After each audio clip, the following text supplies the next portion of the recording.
hold on.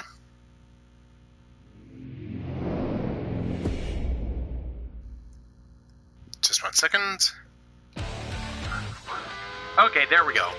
Alright, hey everyone, this is David Stream of Consciousness, and welcome back to our ongoing stream of... Yes, Yakuza 0 right there, yep. Alright, be sure to stay inside, stay safe, stay healthy, and you know, all that jazz.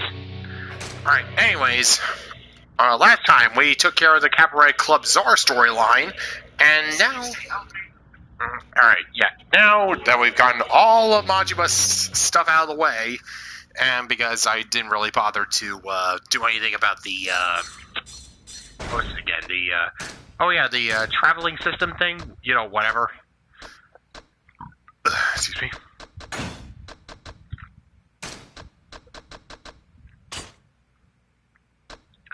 Okay, anyways, now that I got all that taken care of, yeah, completed the Cabaret Club Czar storyline, and where Majima is on his path to becoming the bad dog of Shimano.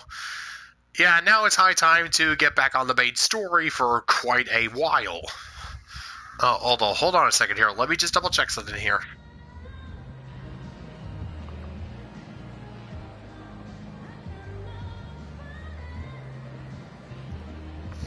Yeah, just to make sure I don't miss out on any trophies here.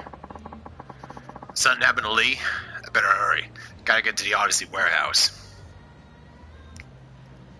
Let's see here.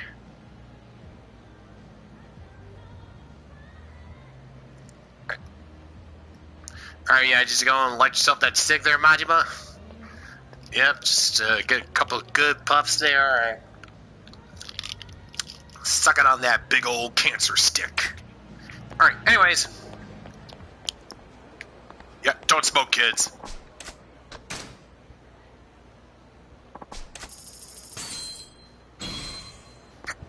Yep, a ball buster.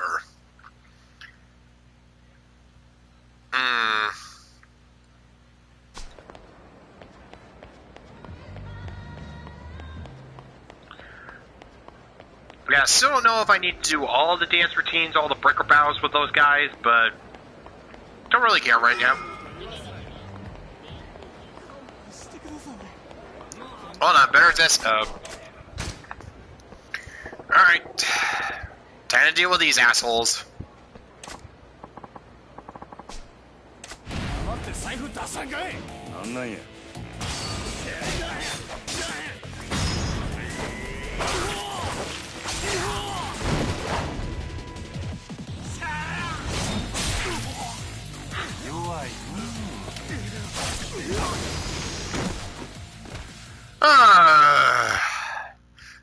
God, I love that.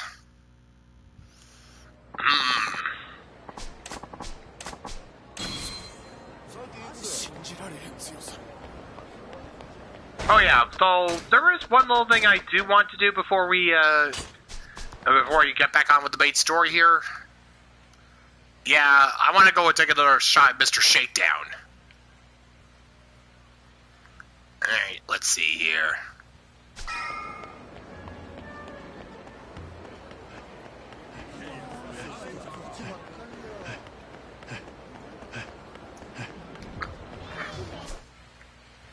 Let's see, Don Quixote Sotobori.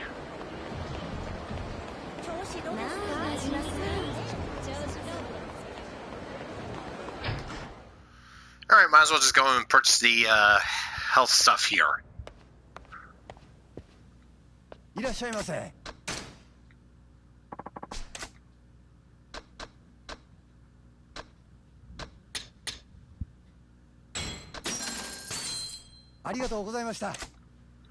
Alright.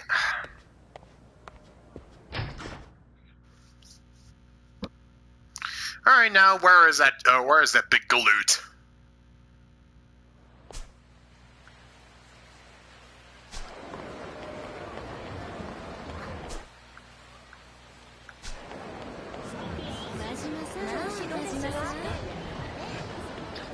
Excuse me. I have to go and find that giant man and beat him up so I can get more money.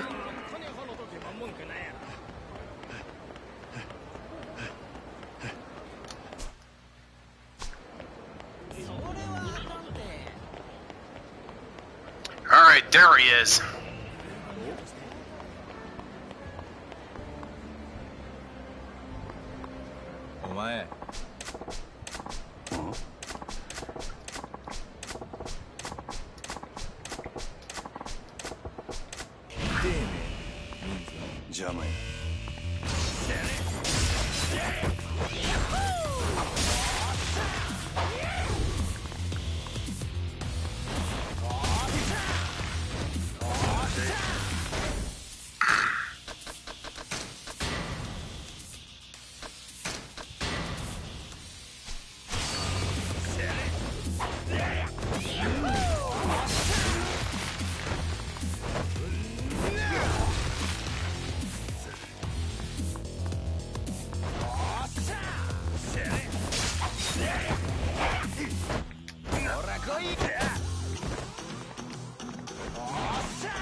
Okay, time to bring out the big stuff here.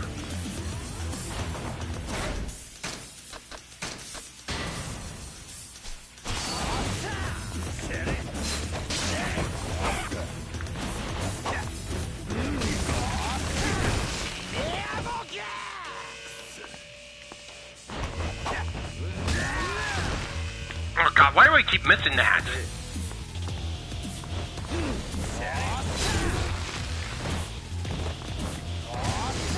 Oh god.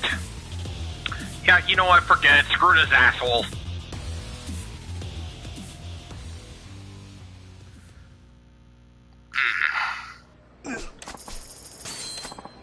Huh?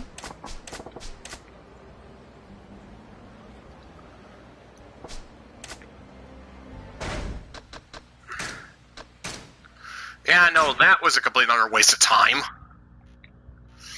Ugh. Yeah, no, I just need to wait until Kiryu starts sending me the big bucks so I can start maxing out the styles. And yeah, at least unlock the first level of the Bat Dog of Shimano. So at least then I can actually stand a chance against him and the other Mr. Shakedown. Yeah, apparently I need to go defeat... Yeah, Kiryu and Majima need to defeat their respective Mr. Shakedowns 10 times in order to get all the achievements or the completion points or whatever.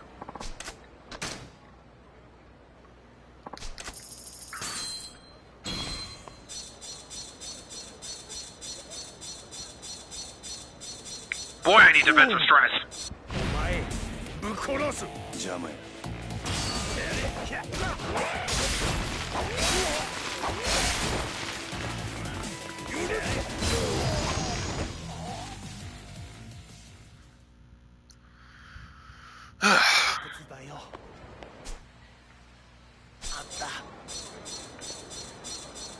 Alright, might as well just check to see if I can unlock anything. Again, I was saving myself for that God of War talisman.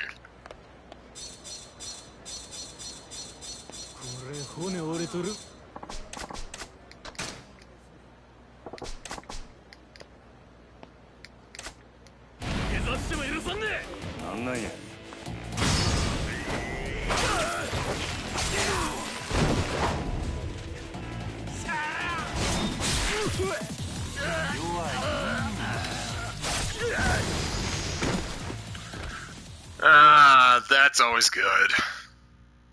Yeah, just taking out 3 thugs at once, just like that.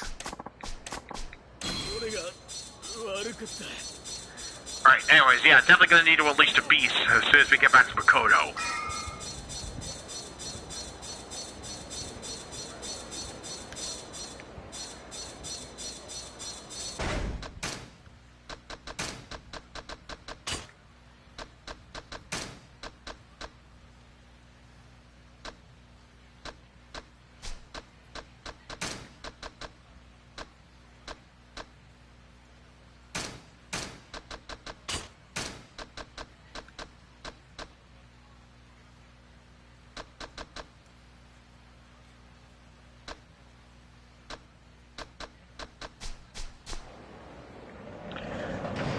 Okay, here we go.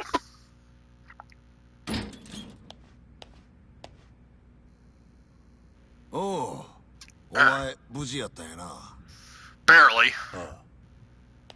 こっちも異常ないな。ん？ああ、別にないな。ならええ。あんたに預かりもんや。なんや？痛み止め屋とジャンバラヤの闇医者がお前に渡せ言うとったで。こんなん別にいらんけどな。それよりどないやった？電話の男とグランドで会うたんやろ。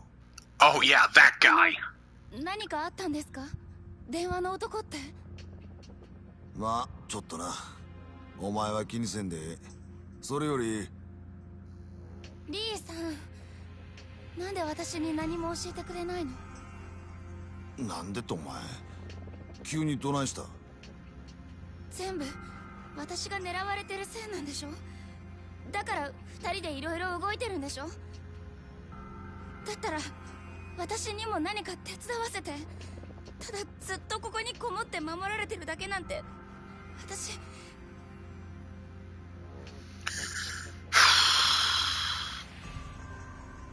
保護司会館でお前をさらいに来てヤクザらが追ってやろう。電話の男や U ターンはそいつらの頭で西谷って男や。鬼人会いう組率いとる。そいつがお前を渡せ言うてきたんや。それで俺がさっき会うてきた。お前を狙っとる理由聞き出そう思ったんやけどな。その前にサツに連れてかれてもうだ。警察に？西谷も俺の雇い主の佐川いう男も元をたどれば同じ近江連合や。どうやら近江の中でも牧村誠をさらう派と殺す派で別々に動いとるらしい。西谷はさらう派、佐川が殺す派ちゅうことか。Yep. せやけど今一番の問題は佐賀の方や。あいつは多分俺がみすみすこの子殺さんかったこと感づいとる。なんやと？ほんまか？お前らはすぐ蒼天堀から出た方がええ。ここも佐賀に見つかるのが多分時間の問題や。リー、どっかこの子連れて逃げる当てないか？まあないこともない。せやけどどこまで逃げてもヤクザは追ってくるで。この子はいつまでビクビクせなあかんねん。俺が何とかしたる。とにかく今町を出るん。あなたは一緒に逃げないの？俺はこの町に囚われの身や。一緒におるとかえってあんたらが逃げきれんようになる。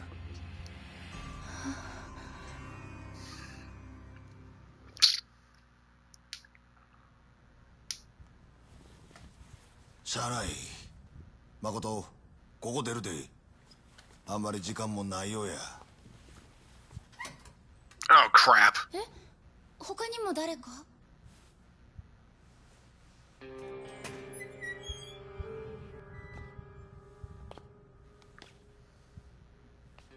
なんでよお前。まさか俺のことつけてきたんか？ Oh god damn it. リーさん、あなた前に私に教えてくれた。あなた言ったよ。日本で生きる中国人とっても大変だから私たち助け合う。でも最後に自分守ってくれるのはやっぱりお金ってリさん言ってたから。 You sold us out. くれるよねリさん。おんとれ、わしら撃ったんか。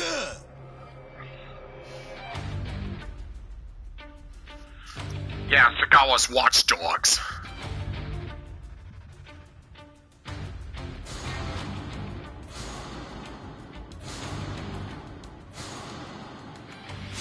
リー、こいつら佐川の手下や。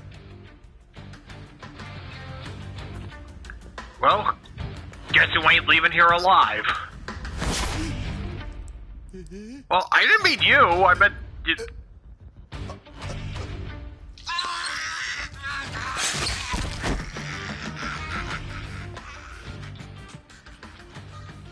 休んだらもういらんちゅうわけか。普通やないでこいつら。リー、その後を見とれ。こいつらには今まで散々世話になっとるんや。誠、こっちや。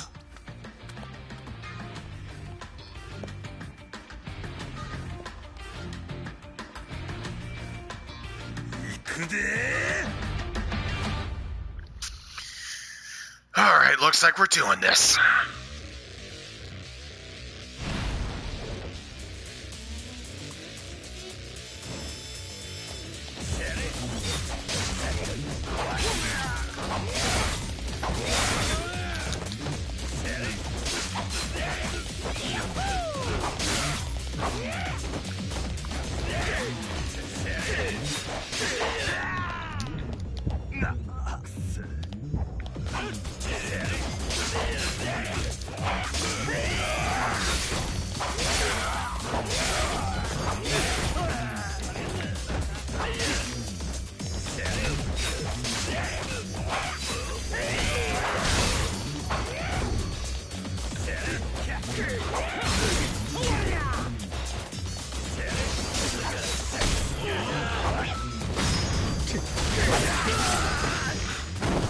Ah, so that's how that one works. Okay.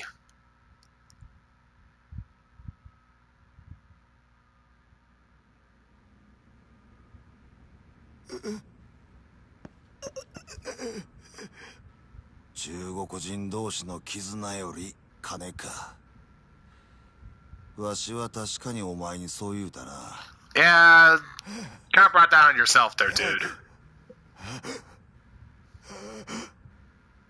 せやけど死んだらせっかく手にした金使えんやろが。ダホ。リさん。リー、まだ終わっとらんで。他にも佐川の手のもんが駆けつけてくるはずや。そいつはほっとけ。あんたを裏切った男やぞ。おい、どないしたんやリー。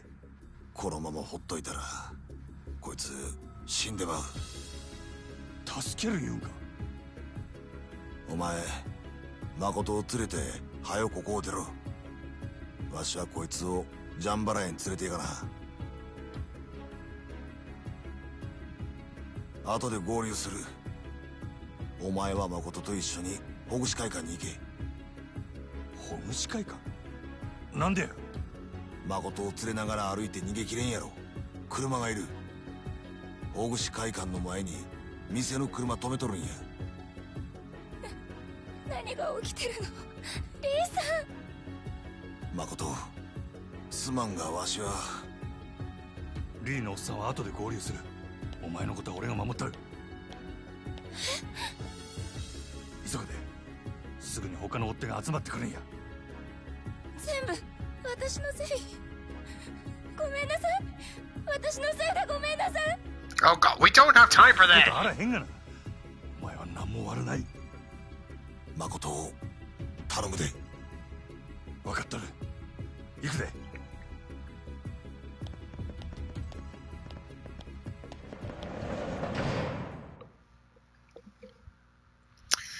Alright, time for another escort.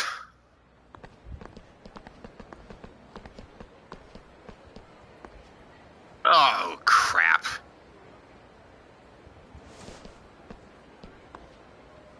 お前ら佐川に伝えるや。俺らはこの町を出るで。どないした。はよかかってきたらどうや。俺を止めてみろや。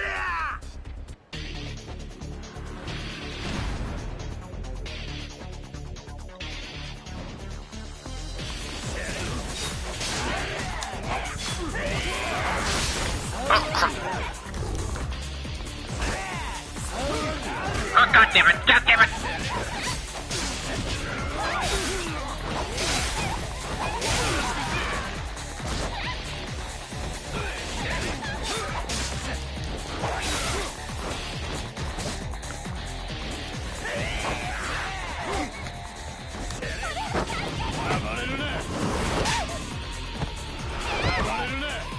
Oh, god damn it!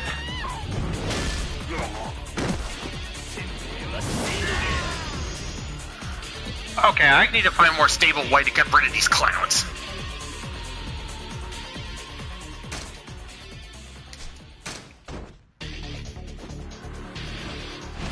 Yeah, I don't think the Mad Dog style is gonna work here.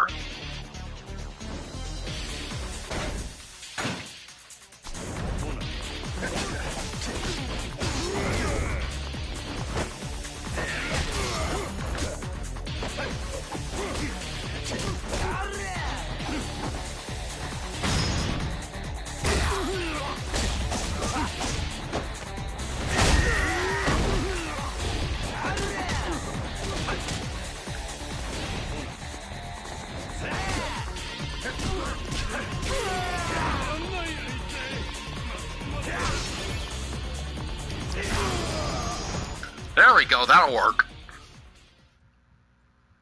Much better. よし行くで。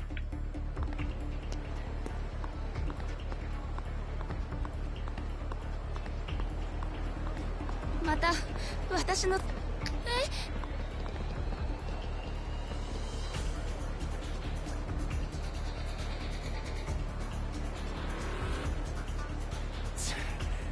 奴はどこにおるんだ。静かに。この辺りにおるはずや。探せ。ほな行くで。もう行ったの？ああ。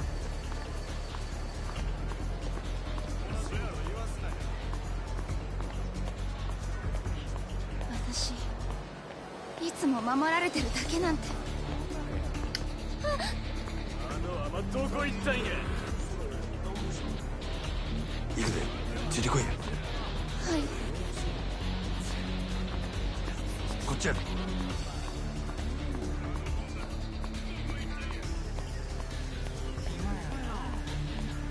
リーさん大丈夫かな？あのおっさんなら平気や。簡単にやられるような玉やないで。そうだよね。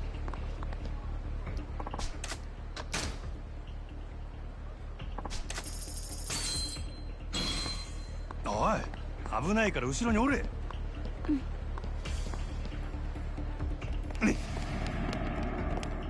どうしたの？ちょっと待っとれ。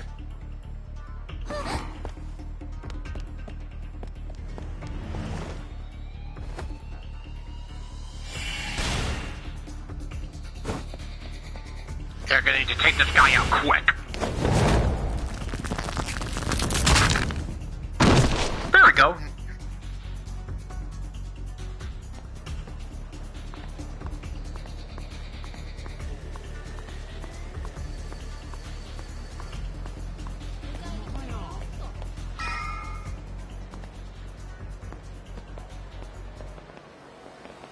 Okay, doing this again.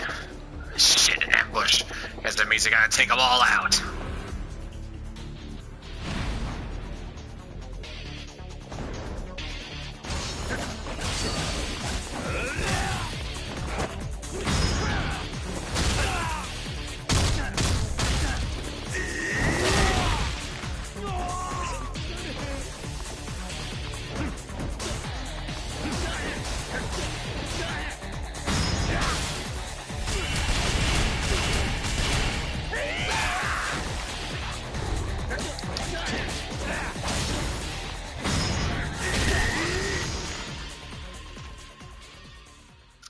Phew.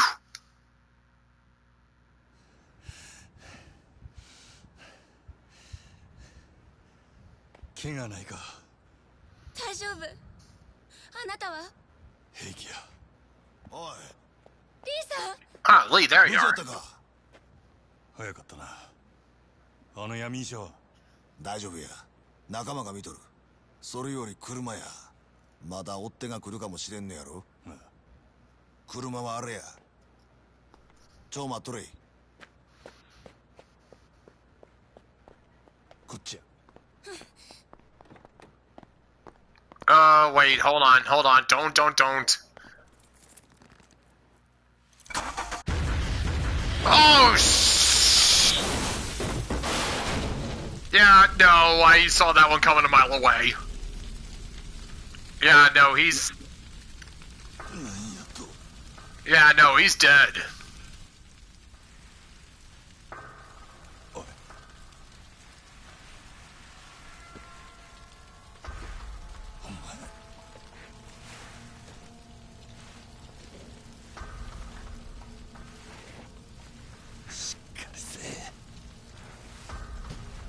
誠。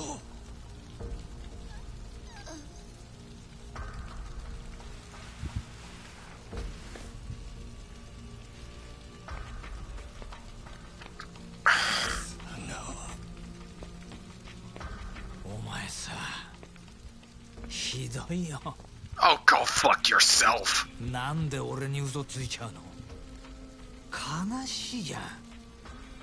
俺にこんなことさせんなよ。今度は俺もちゃんと約束守るつもりだったのによ。女殺したら島野のとこに戻してやるって約束したもんな。なのになんでこんな真似すんの？嘘つかれたらお前のこと助けてやれないよ。もう殺すしかなくなっちゃったよ。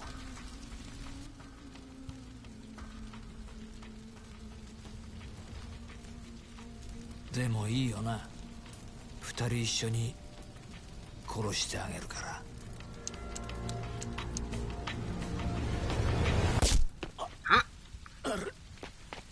What the f...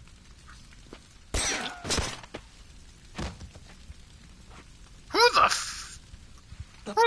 なんだこれ。Who the hell are you?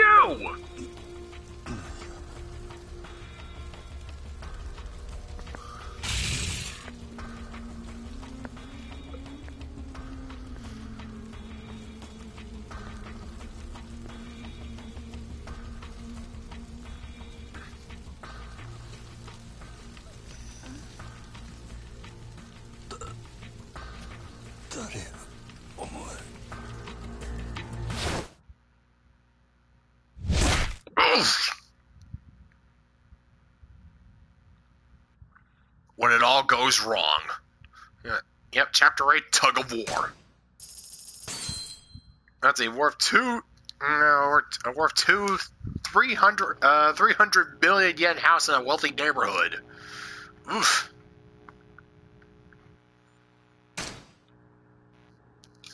Alright, so... Not sure what the hell just... Alright, so Lee's dead, Sagao was bleeding out on the street, and then there's this guy there with a silencer who just caved Majima's skull in. Huh. Okay, anyway, so off to Kiryu and see how he's gonna get out of his mess. 桐生が抜けた堂島組では幹部の筆頭だった久世に代わり、堂島組若頭補佐太平一家組長阿野弘樹が新たに台頭していた。阿野は橘不動産が持つ空の一坪の情報を奪うべく桐生に橘の身柄を引き渡すよう迫る。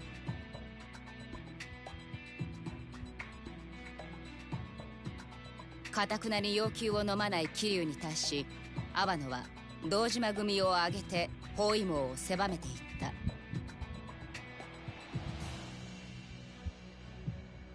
桐生は兄弟分である錦山の助けによりカムロ町を脱出するが、その錦山とも決別を余儀なくされる。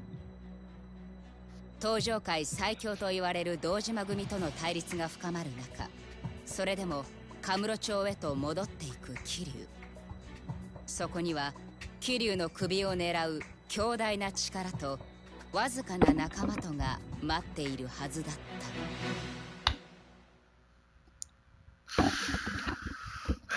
Yeah, Kiryu, not exactly sure what the plan is here. Chapter 9, Ensnared. Yeah, not sure what your big plan is, your chief, but... Oh boy.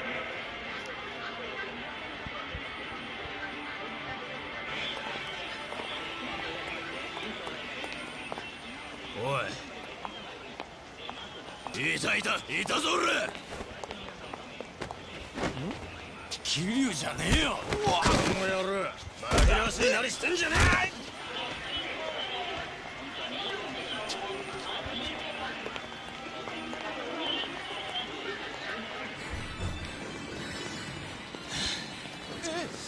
桐生じゃねえ。おい。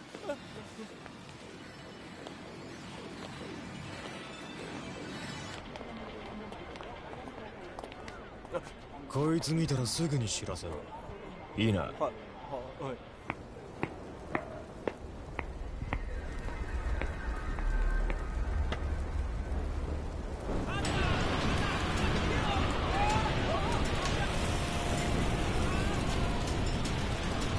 Ah, shit.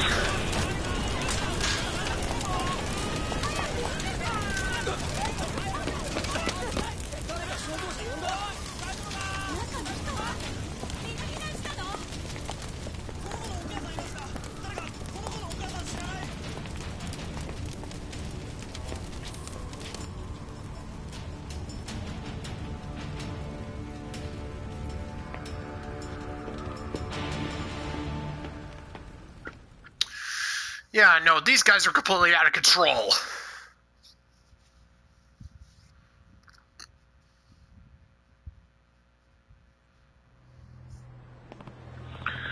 Damn, Dojima's goods torched my apartment just to tighten the noose around me. I can't risk wandering around out here. I need to find a place to lie low and wait for word from Tachibana. 明日連絡します。どうかそれまで堂島組から生き延びてください。桐生さん。I just hope I can find some place that'll take me in. Yeah, now, that's the million-dollar question.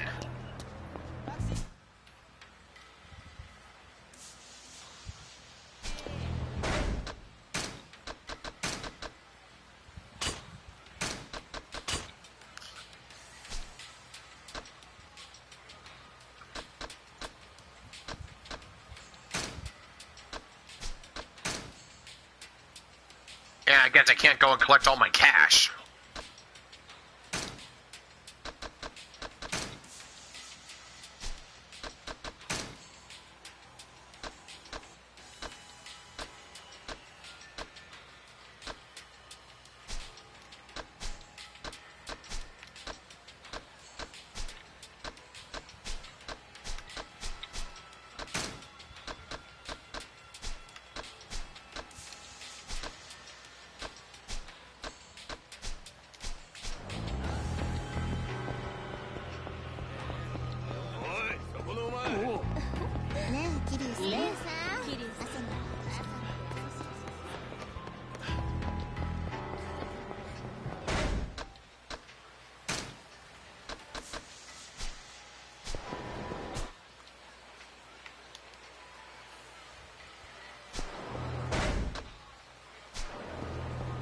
I might as well check in with Mr. With Mr. Moneybags.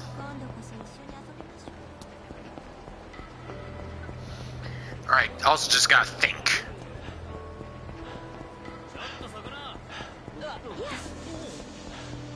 Where would be a good place for Kiryu to hide out?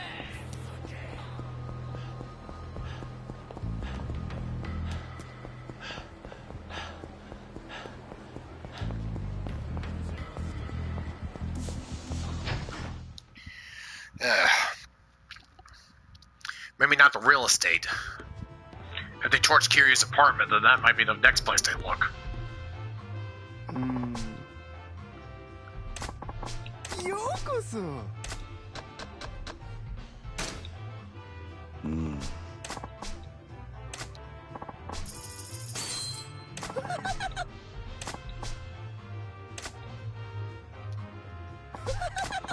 Yakuza. 何? 10 million? 100 million? That jumped up quick. If such a tiny sum gets you rattled, you won't make it far in the business world, you know. Yeah, I guess you're right. If you don't have that much to spare right now, you could wait for Emsan Sortebori to inject some cash. Hopefully he's building up a nice nest egg. Well, one can only hope. Anyway.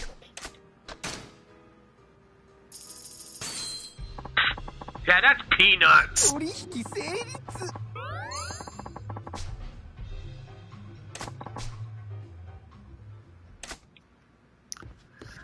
Alright, did that.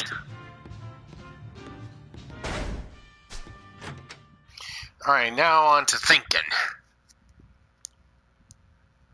If any, oh, well, yeah, just keep it around moving probably isn't going to work.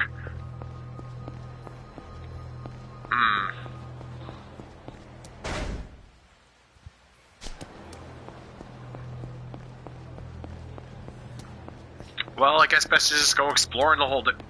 Oh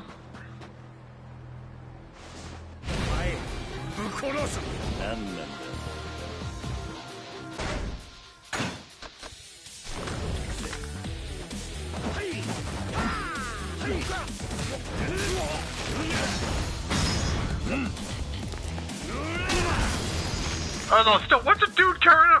Yeah, what's a dude just running around carrying a sword for?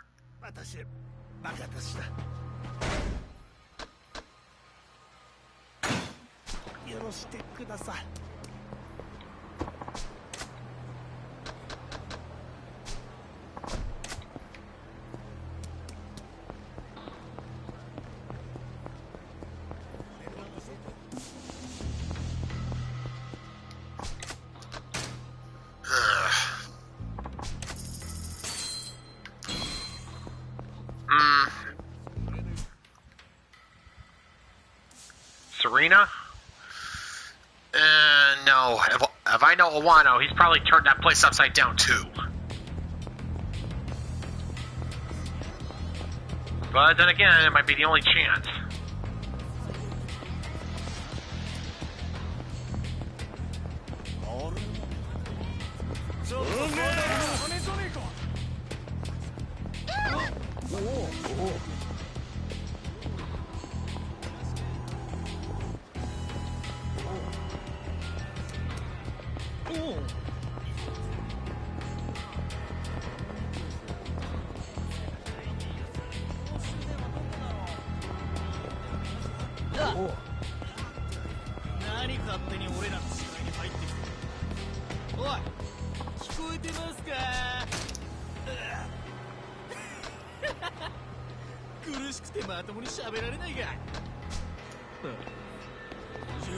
Okay, yeah, you know what? These guys are annoying me.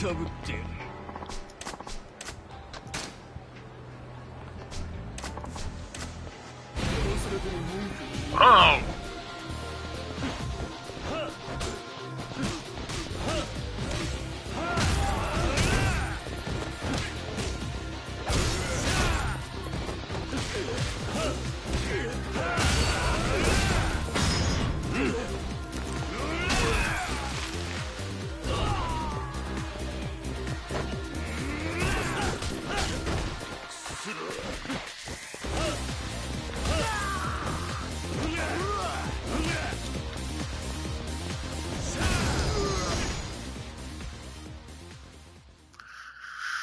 There we go.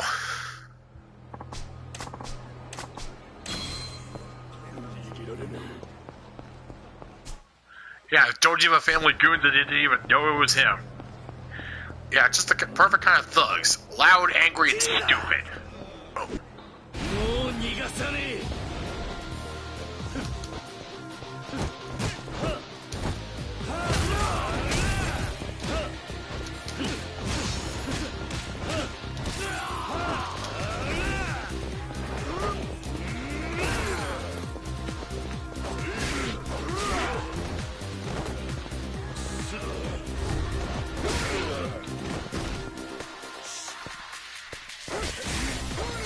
Go!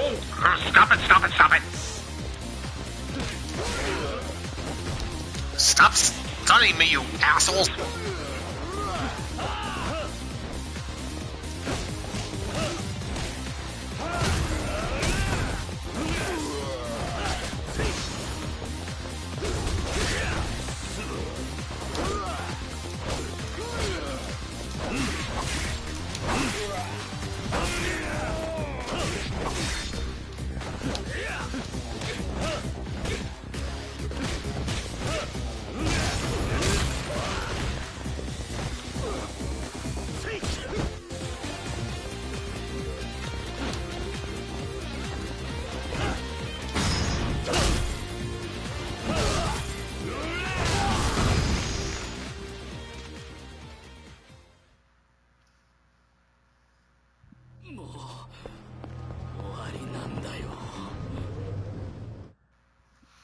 Ugh.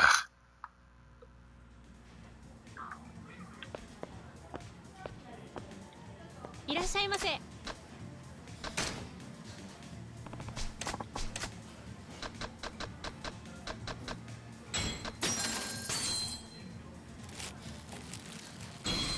ほほ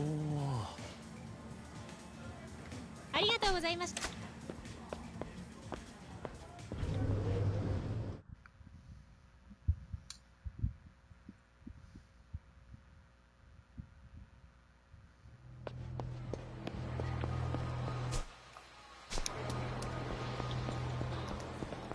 Not like we have much of a choice.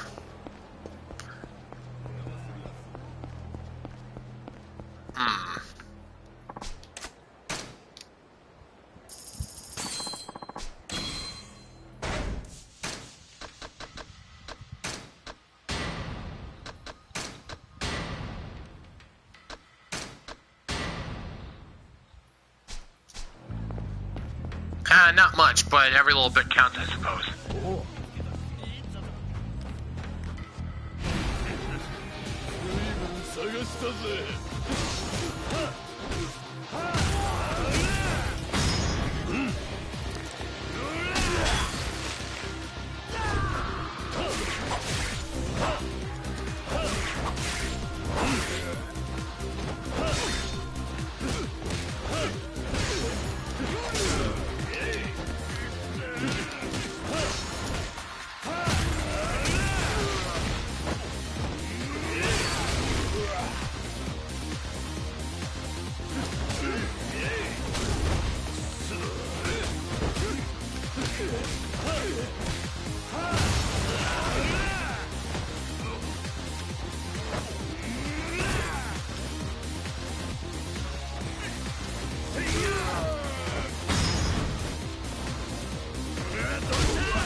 Couldn't grab that knife. Oh well.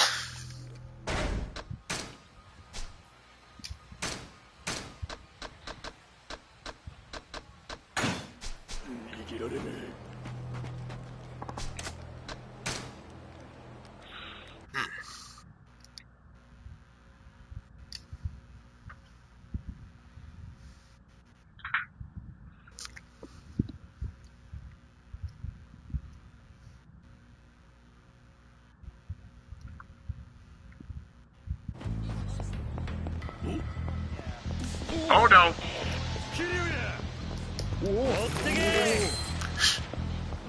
Later, idiots!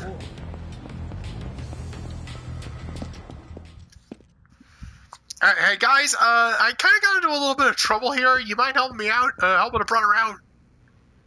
Or, you know, just... I mean, some cash helps. Cash always helps.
Yeah, these techniques will rely on you getting completely shit-faced, eh?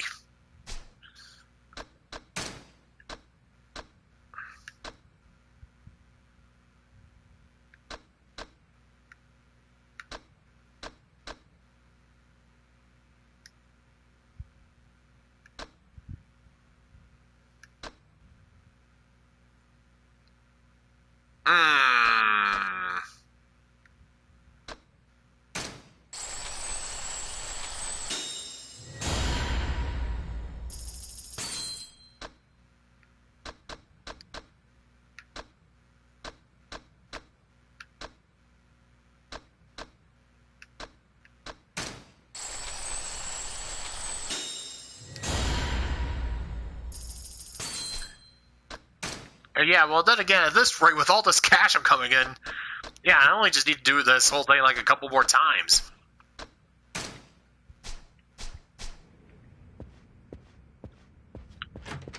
And yeah, no. Once I'm done maxing out Kiryu stats here, I'm transferring all. And once I get everything sorted out with Mr. Moneybags, I'm sending all some love over to Majima, because yeah, he could definitely use it.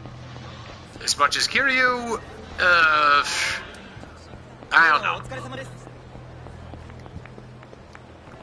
Serena, the woman who runs the place, might let me lay low here for a while. But if I go, I'm putting her in danger. I don't want to drag anybody else into this mess.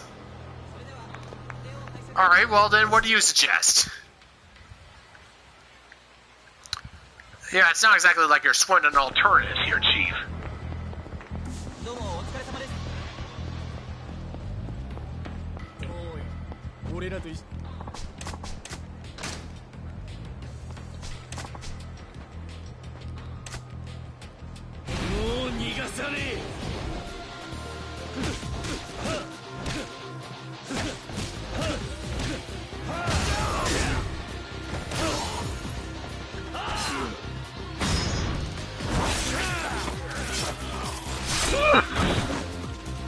Beastly!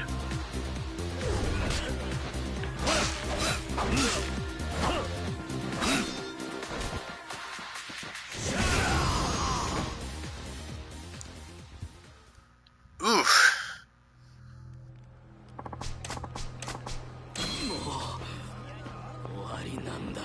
Yeah, so all the thugs on the street are now Dojima family goons, huh?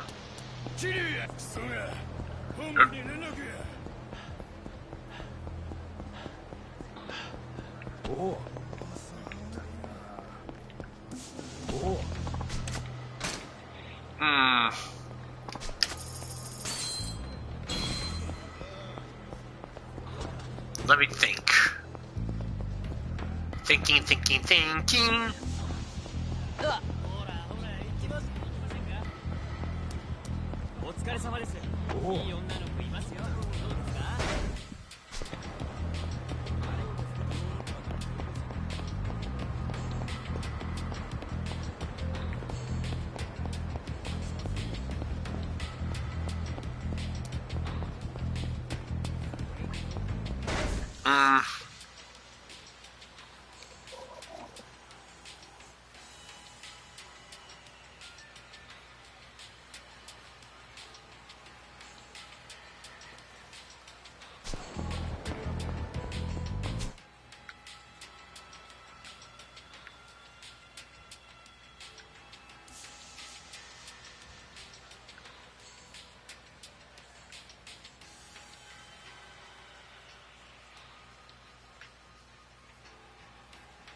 Let me think.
it says... Alright, let's see.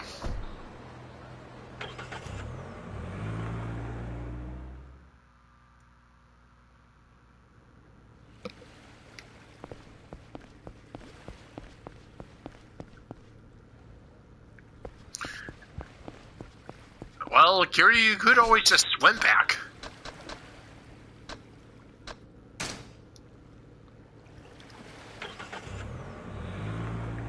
Alright, yeah, I'm looking here. It says head on over to the Kazuma family office. Now I need to remember where that is.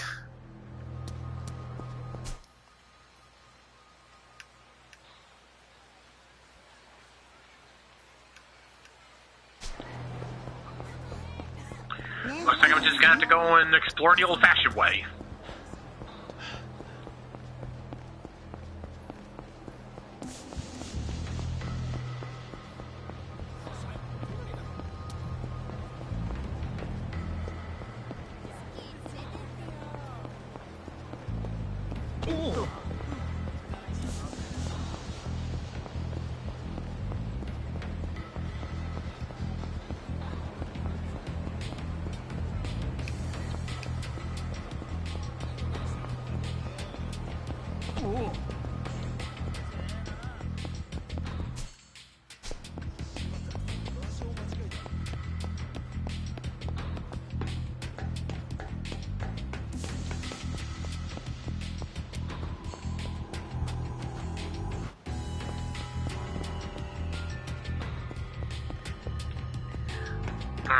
Where's the Kazuma family office?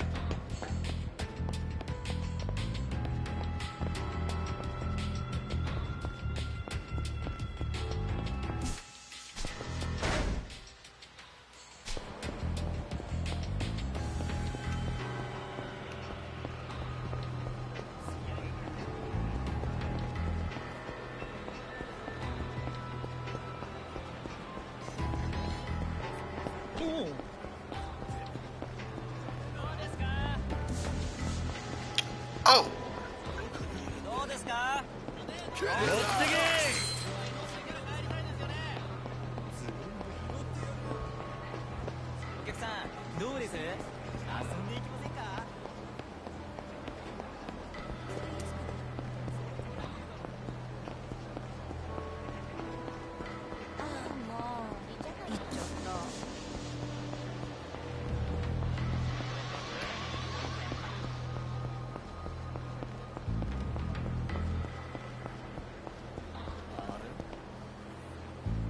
Oh, check out this dope boy here.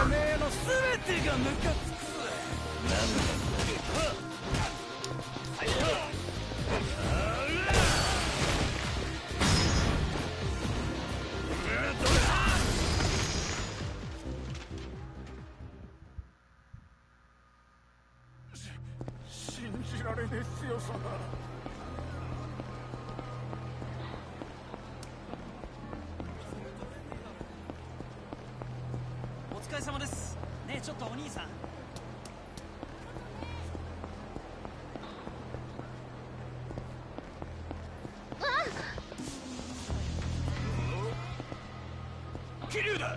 持ってけ。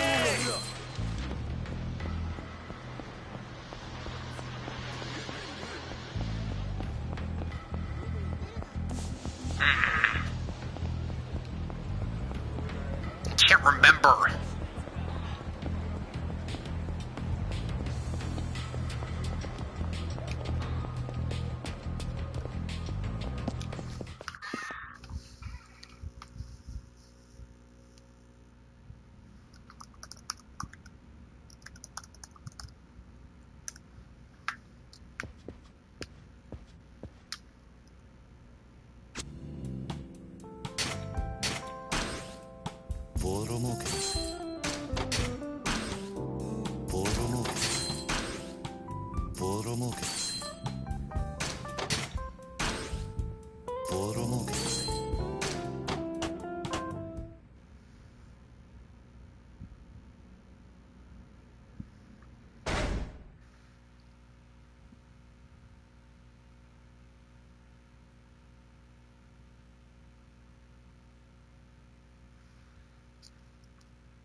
my internet's been crap.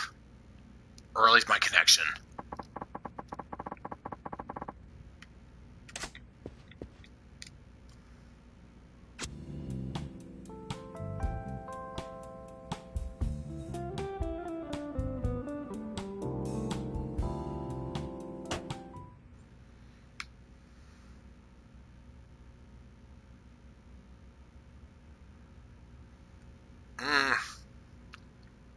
Come on, you stupid piece of junk.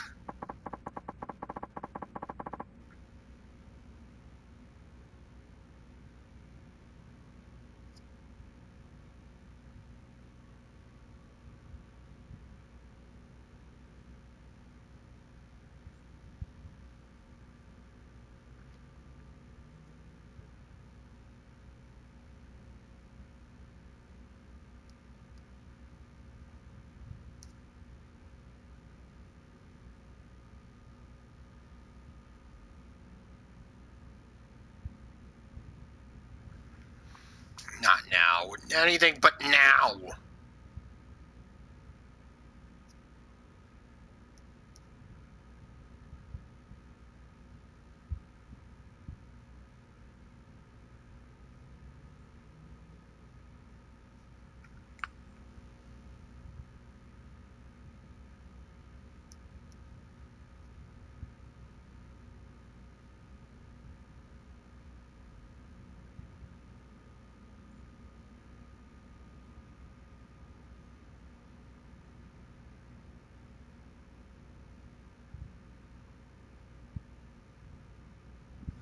Ah, there we go. Now I remember.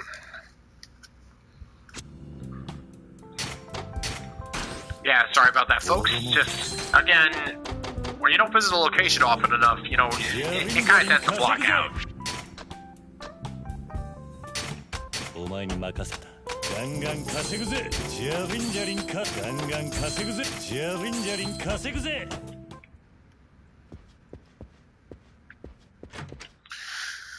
Alright, yeah, anyways, Kiryu's pretty much a freaking trillionaire at this point. Or at least he will be as soon as he keeps raking in more and more of the cash. And yeah, Majima's Cabaret Club is a pretty decent nest egg, but this is... Yeah, no, this is where the money's at. This is the mother's milk. But yeah, no matter how much milk you got, it's still not gonna... Alright, here we are, finally. The Kazuma family office. But if Kashiwagi-san took me in now, the Kazuma family will officially betray Patriarch Dojima. All that does is make trouble for Kashiwagi-san. Can't come running for the damn herald this time.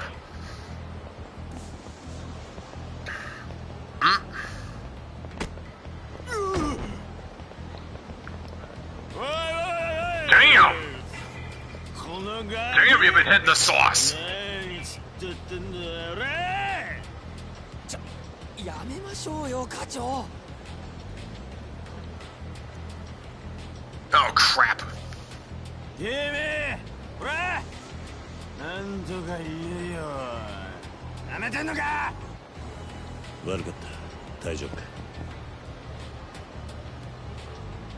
それで済むと思ってんのかほら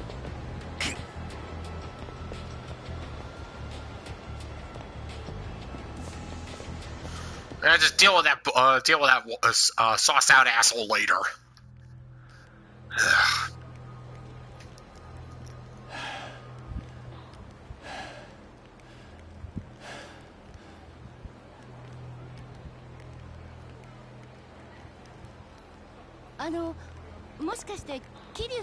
Oh, Rena, hey. やっぱり桐生さん。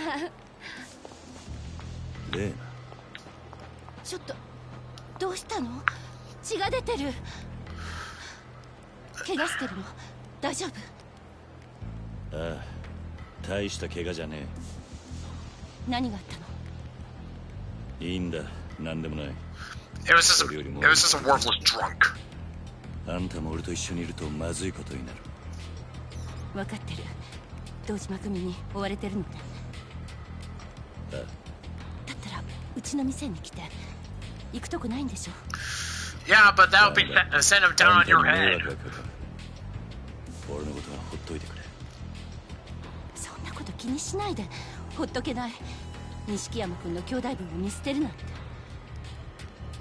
あいつとはもう兄弟の縁を切った。あんたも俺に構うな。巻き添えにしたくない。そんな風に言われて引っ込めると思う？あんまり舐めないで。来ないんだったら今ここで大声あげる。本気よ。こんなとこにいればすぐ見つかる。お願いだからこれ以上時間かけさせないで。いい？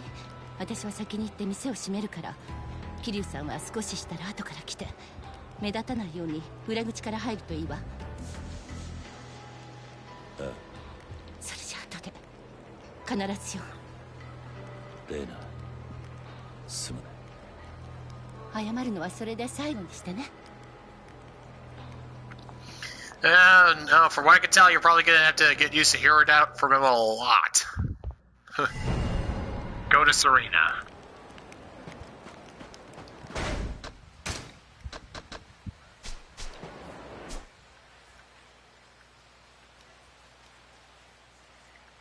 And yeah, apparently Kiryu has like 2 more side quests to deal with before, you know, he and Majima take out their super bosses.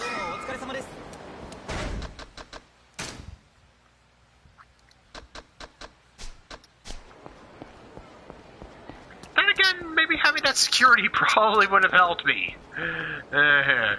Oops.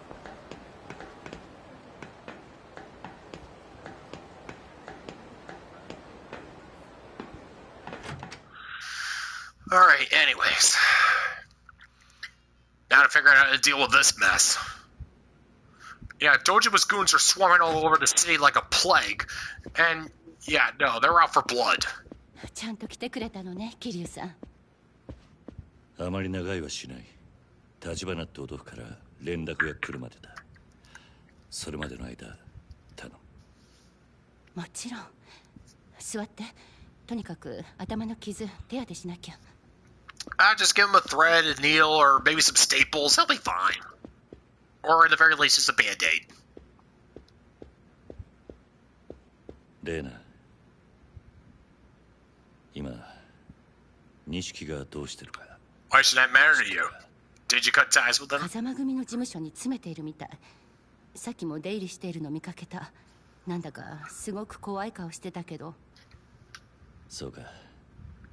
ならよかった。傷そこまで深くはないみたい。消毒だけするわ。ああ。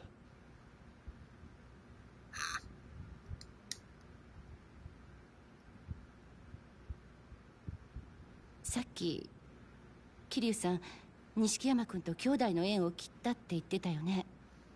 それって彼を巻き込みたくないからなんでしょ？ Oh gee, what do you think?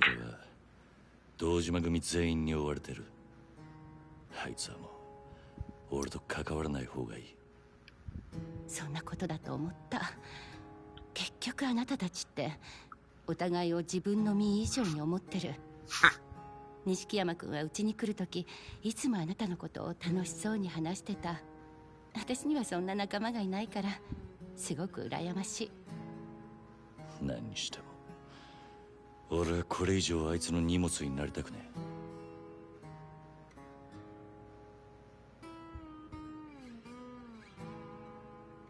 え。もう兄弟を苦しめたくない。あのね、桐生さん、一応知らせとくけど、あなたのこと警察も探してる。Of course. 今日この店に刑事が来て、あなたに話が聞きたいって。心当たりある？ああ。どうやら時間切れってことらしい。時間切れ？ Yeah, the whole vacant lot thing. The empty lot, the one that started this whole thing. 殺しの濡れ衣が着せられてる。殻の一坪に出た死体の件でな。それを立花が殺に手を回して俺への捜査を抑えてくれてたんだ。その猶予が切れた。でも濡れ衣っていうことは。ああ、俺は殺してない。はめられたんだ。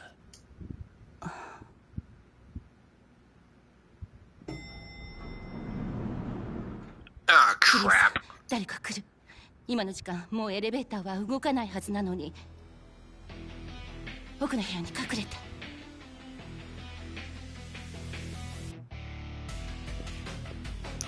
Yeah, no, things are gonna get loud. They're gonna get messy. Rena. Okay, that's it. 堂島組をなめんじゃないよ、姉ちゃん。おら、出てこいやキリュウ。この店はずっと張ってたんだよ、バカが。Yeah, no, figured as much. 隠れてんじゃねえぞ。ほら。キリュウさん、ダメ、逃げて。やっぱり嫌がった。おい、応援呼んでこい。全員だ。へい。すまねえレイナ。やっぱり俺はここに来ちゃいけなかった。キリュウさん。もうてめえの居場所はどこにもねえんだよ、キリュウ。Alright. Let's do this thing.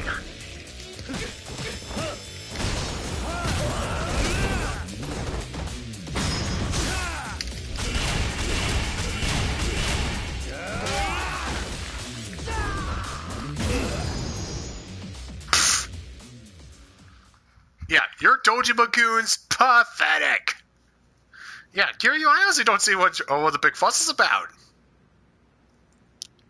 キリュウさん。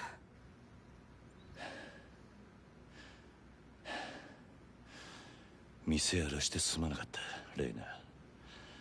全部俺のせいだ。Wait, I only saw 3 goons come in here. Where'd the 4th guy come す from? ぐにこいつらの仲間が集まってくる。もう行かねえと。待って、警察を呼ぶ。逮捕されるかもしれないけど、それでも警察員なら殺されない。無駄だ。No. ヤクザがここまでやるからには殺が来たとこで引きはしない。俺を始末するまではな。そんな、誰か他に助けはいないの？いればあんたにも迷惑かけずに済んだ。迷惑だなんて。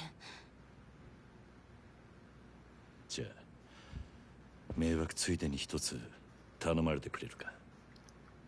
え？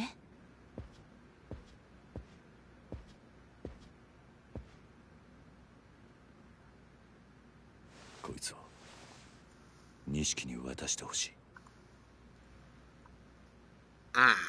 これはそれを渡してこう伝えてくれ。俺のために復讐するのだけはやめろと。組に逆らえばあいつは俺の二の舞になる。桐生さん、桐生さん。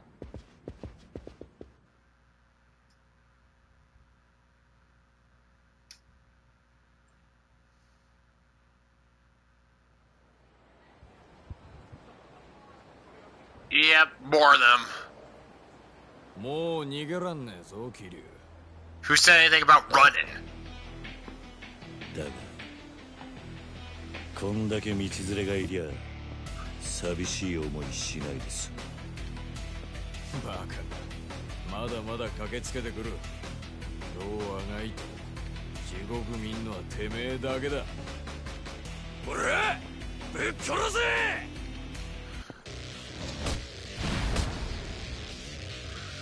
Oh, you brought some toys, did ya?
Yeah, go and send an entire damn army. I'm invincible. なんて野郎だ。マジかよ。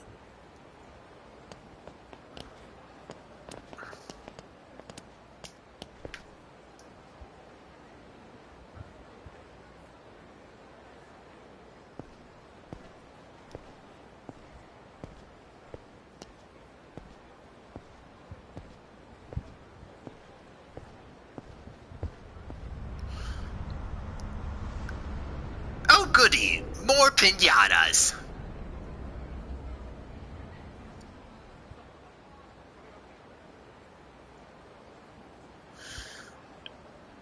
Nishiki.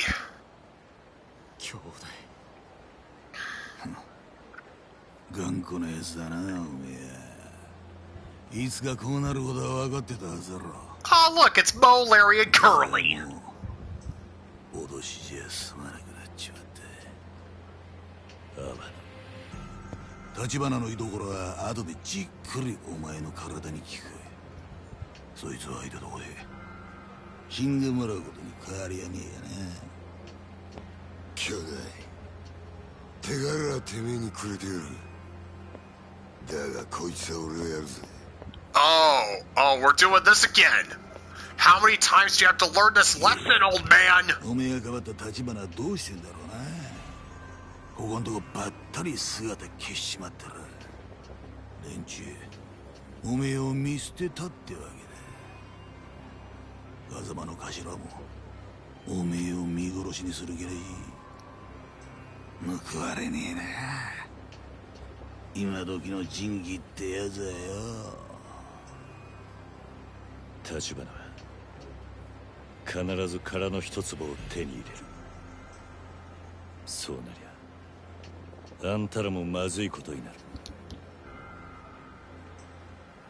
俺はどんな目に遭おうが立花の居所は吐く気はねえ。今ここで追い詰められてんのは俺だけか。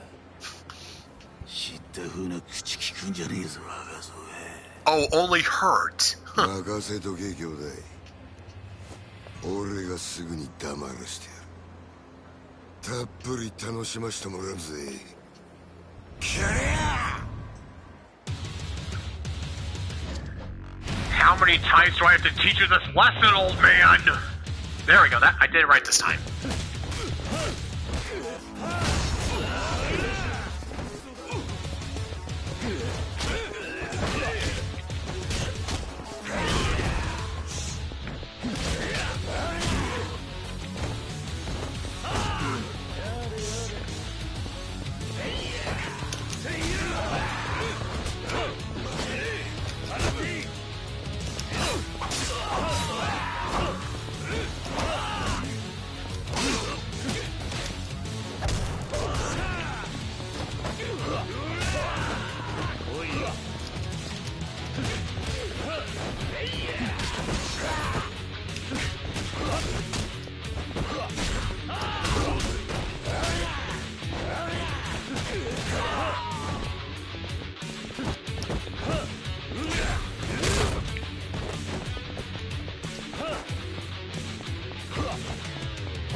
Hey, Grandpa, time for tea!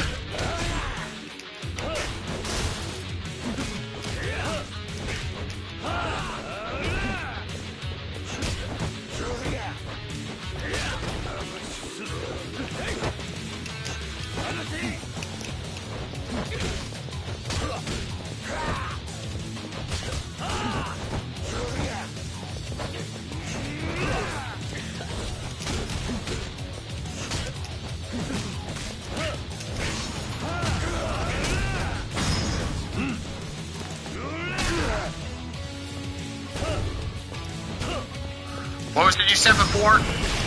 It doesn't matter how many times you get knocked down, as long as you get back up.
There we go.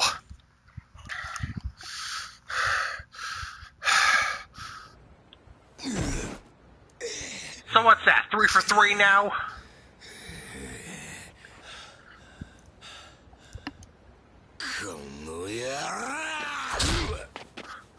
Oh, well, you know, got a good punch in. Good job, old man.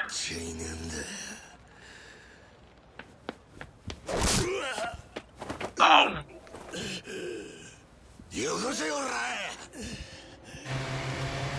Beep, beep.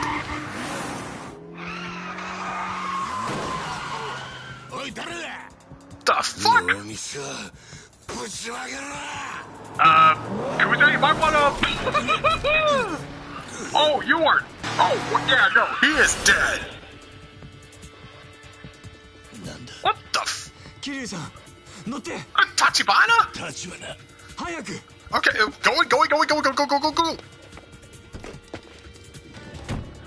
go. 遅くなりました、Kiryu-さん。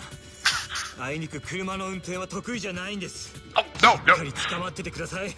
Seatbelts. Plow through these dudes.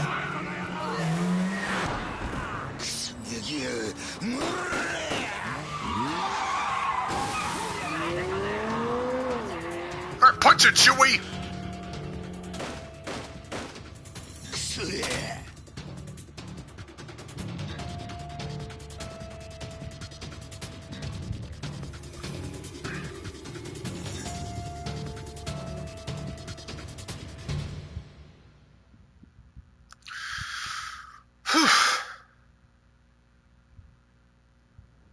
Alright, yeah, Tachibana. Yeah, you know, I honestly thought you couldn't even get a driver's license. I mean, aren't you, like, paralyzed from, like, the right side of your body or something? 堂島組の締め付けでうちの情報網も動きが鈍っていましてね。 Oh, yeah, no, duh, to say the least. あなたの状況がつかめず小田さんに知らせる暇もありませんでした。おかげで自分で慣れない運転をする羽目に。あんたにも苦手なもんがあったんだな。苦手というか、いわゆるペーパードライバーっていうやつです。緊張した。おかげで助かった。あんたが来なけりゃ俺はあそこで終わっていた。俺は甘かった。自分はもっと強い人間だと思ってたんだ。だからどんなに突っ走ったところでそのケツは全部自分で取れるつもりでいた。それが今じゃ俺が近くにいるだけで周りの人間が危険にさらされる。俺を守ろうとしてくれた人たちがだ。セレナのママ、風間のおやっさん、錦、それにあんたも。結局俺はたくさんの人間に守られていただけだった。それに気づかずにいたツケが今になって回ってきたらしい。バカだった。私があなたならそんなことは気にしません。私はね、桐生さん、自分の周りにいる人間は全て利用すればいいと思っています。私の育ってきた環境では誰もがそうしていました。そうでなければ生き残れないし、のし上がっていくこともできません。金でも何でも使っていかに周りの人間を利用するかだけを考えるんです。これはあなたのようなアマちゃんには遠い世界の話でしょうけどね。ならさっき俺を助けに来たの俺を利用するためってことか。そうなりますね。あんた何が言いたいんだ。私は人を利用してきた結果として金と力を持つようになりました。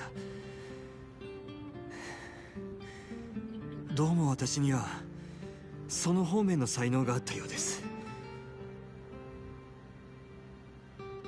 ただしあなたと違って私には私のために命を張るような仲間はいません。私の周りにいる人間もまた私のことを利用しているだけです。あなたが自分をバカと言うなら私もいくらかそんなバカになりたかったと思います。立花、あなたを守ってくれる人たちはあなたが自分の損得で動く人間でないことを知っている。その上あなたは一度こうと決めた相手をバカみたいに命がけで信じることができる。そんな人間は特に今みたいな時代めったにいるもんじゃありません。残念ながら私はまだあなたのために自分の命までは張れません。ただあなたを信じて私の命を託すことはできます。立花、今のはシラフで言うことじゃなかったかもしれませんね。よかったら一杯おごる。後にしましょう。この車はここで乗り捨てます。Yep, here comes the cavalry. Yeah, I mean the Dojima family cavalry. あの車は敵じゃありません。Oh, never mind. Our cavalry. Oda. Dude. Oda? この町にもわずかですが登場界の力が及ばない場所があります。これからそこへご案内します。どうかしたのか。Well, おい、立花。社長、しっかりしてください。社長。What are you guys waiting for? Get into... damn it, you can't even get into a hospital. Alright, yep, ensnared. Worth 23 times a pro baseball player's salary. Alright, yeah, let's keep the story train rolling. Yeah, now that we got most of the side quests out of the way, not exactly a whole lot of room left to, and yeah, not a whole lot of room to screw around. Although, yeah, before we end Kiryu's story, or at least for right now, definitely gonna need to go build up my funds. Chapter 10, A Man's Worth.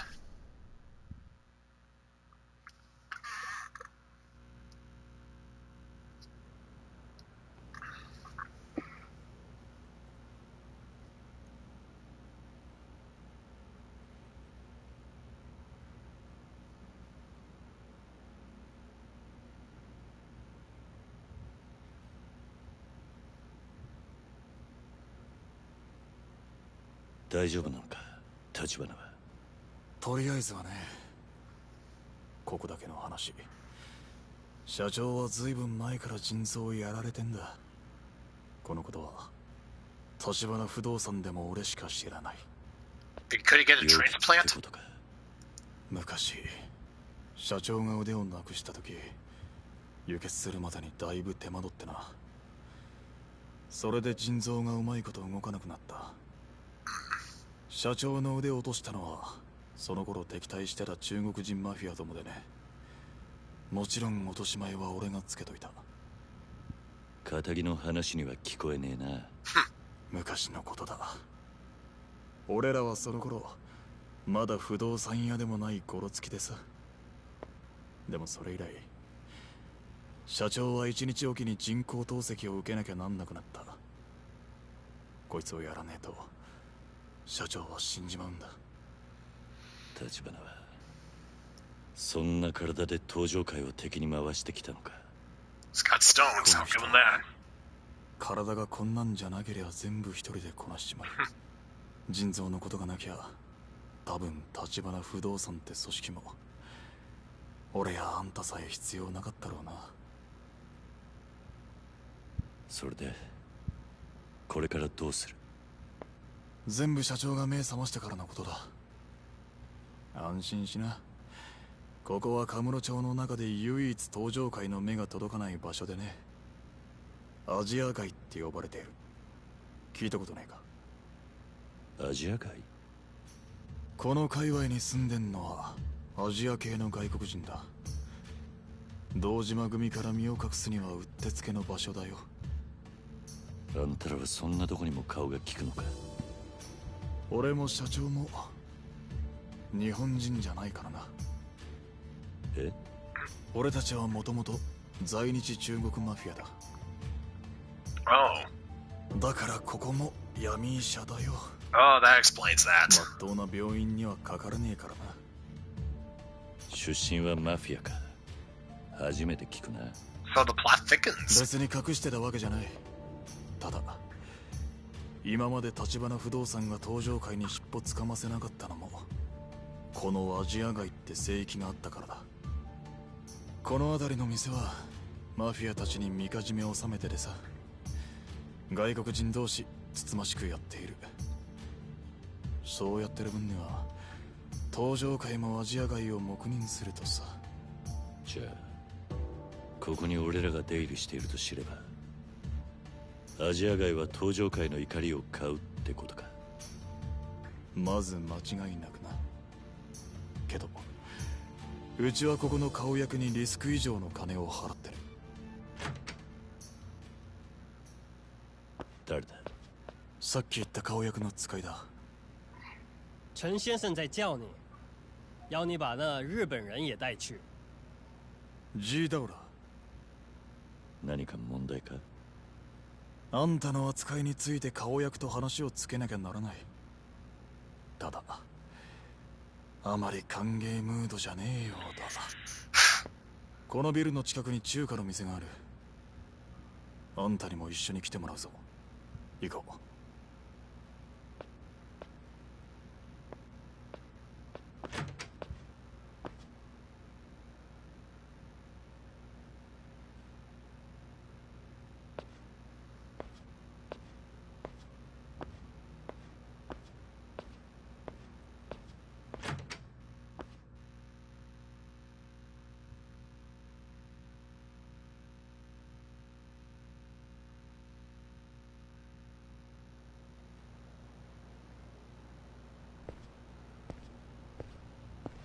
それじゃ顔役のところに向かうが、勝手に変なところ歩き回るなよ。うろちょろしてると面倒なことになるからな。さあ行くか。Alright, fine. アジア街の外は今頃堂島組の連中が目を光らせてる。ここにいればまず安全のはずだ。きっちり筋を通せってことなんだろう。多分な。Hopefully that's all it is. 伟天，丽华不动产到底怎么了？为什么那样的日本黑帮也要帮？我有我的理由。说到这里，他也没有展现技术。陈先生可不喜欢黑帮，这点你们也应该很清楚。喂，伟天，你听到我说话吗？我现在就是这跟陈先生说句话，你别管我吧。你可别得意忘形啊，伟天！丽华不动产的人就是以为万事都能用金钱解决。Brain Sunny. 今のは何だ？あ？ああ、気にしなくていい。アジア街はお前を歓迎するってさ。なんて言っても信じねえか。そうだな。ああ、それより顔役には俺から話をする。Well, お前 obviously. は余計なこと言わなくていい。俺に任せてくれ。いいな。ああ、わかった。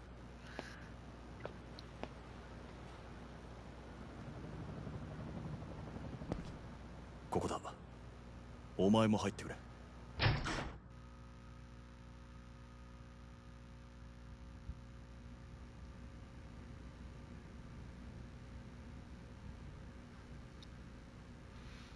There's Chin.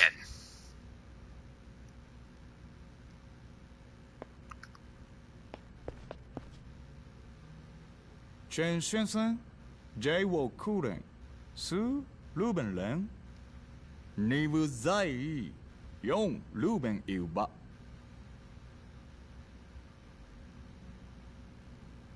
こちらはアジア街の顔役で陳さん。陳さん、こちらが。桐生一馬さんだね。元堂島組の。Emphasis on the formerly. 陳先生は在日華僑に3人いる長老の一人だ。橘不動産の情報網にはこの方のネットワークも大きなウエイトを占めている。アジア街に来るのは初めてだろう。狭くみすぼらしい場所だ。大したお構いもできず。You say cramped, I say cozy.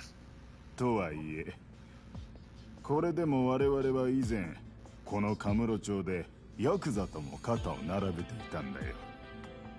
しかしそれをあなたのボス堂島宗平や風間慎太郎が力で押さえつけた。女子供含め多くの血が流され、やがて我々は地下に押し込められた。桐生はその頃まだ堂島組にいませんでした。無論承知している。ただの世間話だよ。失礼しました。その後力を失った我々は時代とともに日本人の金回りが良くなるのをずっと横目に見ていた。この狭いアジア街の中でね。小田さん、そちらの客人はアジア街に歓迎できんよ。その人はあの堂島や警察にも追われているね。ここにかくまえば災いの種になる。Well, yeah, understandable. それを言えば俺や社長も登場会に追われる身です。Yeah?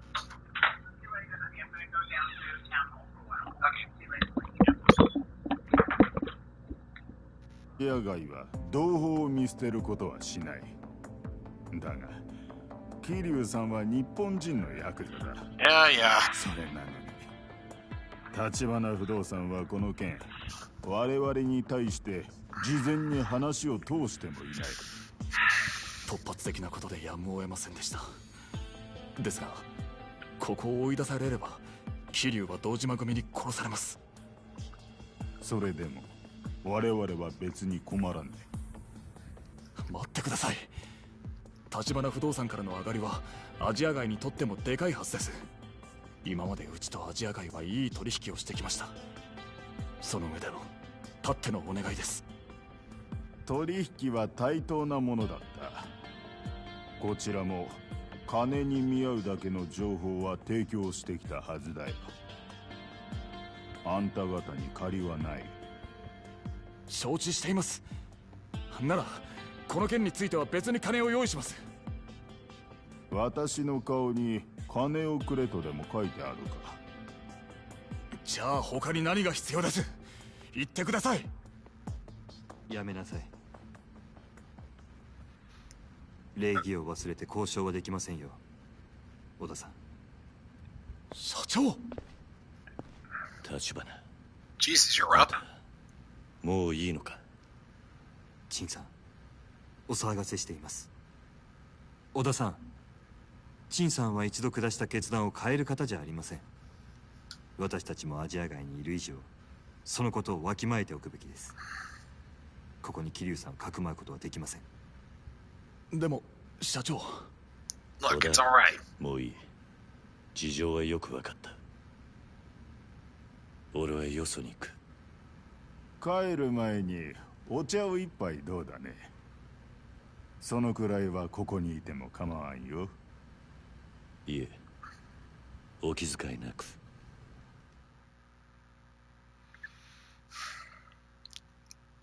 Sadly, forget it, Jake. It's Chinatown. すみません、桐生さん。私もあの陳さんがここまで堂島組を恐れているとは思っていませんでした。風間のおやつさんも言ってた。何年か前、堂島組は外国人のしのぎを奪って大きくなったって聞いている。その時かなりの血が流れたらしい。ああ、俺たちはその頃まだカムロ町にいなかった。それで陳さんとの間に温度差があったようだ。いいんだ、俺はここを出る。また連絡してくれ。それなら西公園で身を隠すのが良いかと。ここほど安全とは言いませんが。It's better than nothing. ホームレスのたまり場になっています。あそこなら堂島組もすぐに桐生さんを見つけられはしないでしょう。分かった。それにしても今は逃げ回るので手一杯だな。殻の一坪の方はどうなってる？持ち主を抑えるって話だったはずだ。ええ、でもその話はまた後で。西公園に行ったら今夜だけはそこでしのいでください。明日迎えに上がります。この寒空に野宿か。かける言葉が見つかりません。ならあんたも一緒にどうだ？今二人でいるのは目立ちます。それに私は明日のために少し準備がありますから。準備？何のだ？大したことじゃありません。そっか。それじゃあ明日だな。ええ、それではまた。なんとか堂島組に見つからないように気をつけてください。分かってる。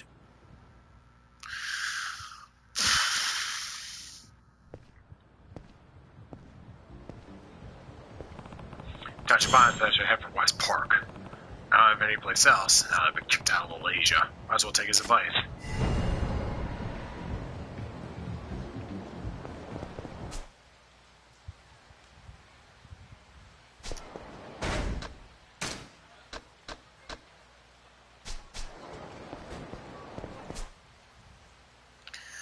And yeah, Little Asia.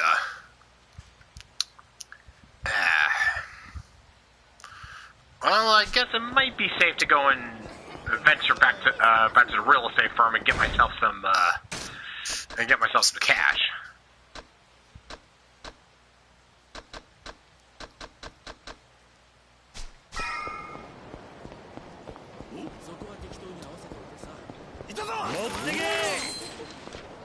Alright, go nuts, boys! And yeah, now that West Park's opened up, and apparently also Little Asia, I can apparently get the rest of the telephone cards. Although, let me just check something here.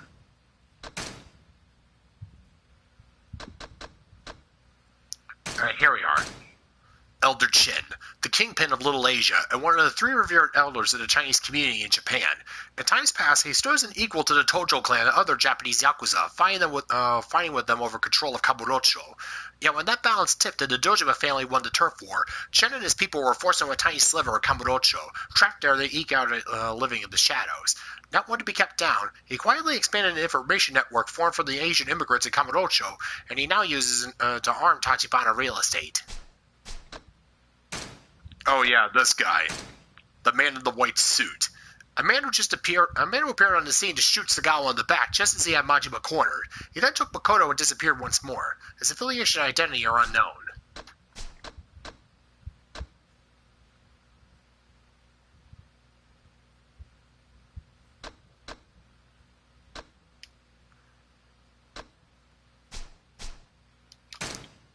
Let me see anything updated about, let's see. Tetsu Tachibana, president of Kamurocho-based Tachibana Real Estate, set to specialize in forcible property acquisitions. He manages that feat with an extremely deep city-wide information network and a bold willingness to cross even the Tojo clan in his business deals. A Chinese national, he was formerly a member of a mainland mafia group. After losing his arm in a clash with a rival organization, he's needed dialysis every other day to survive. He aims to use the empty lot to carve out a position as a controlling force of Kamurocho, which is made of a target of the Dojima family. Uh-huh.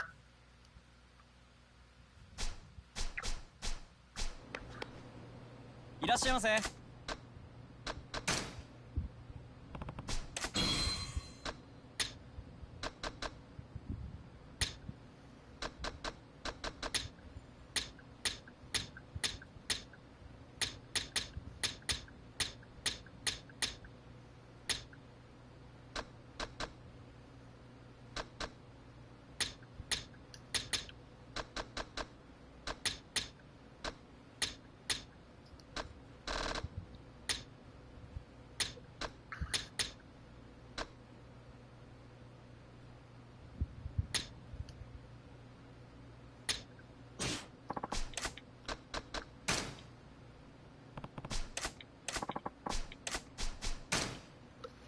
ありがとうございます。 Alright. And yeah, there's a trophy coming up with a certain story event, and yeah, I'm gonna need a lot of luck for this one. And also some, a lot of stuff to raise my heat.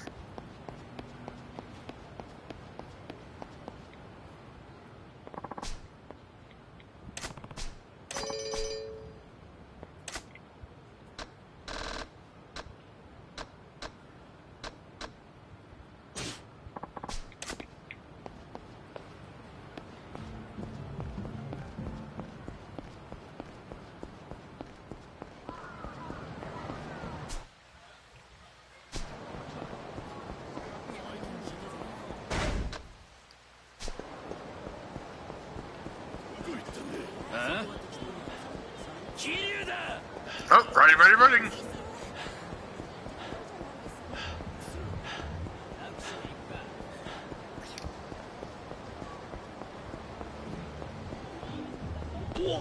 Sorry.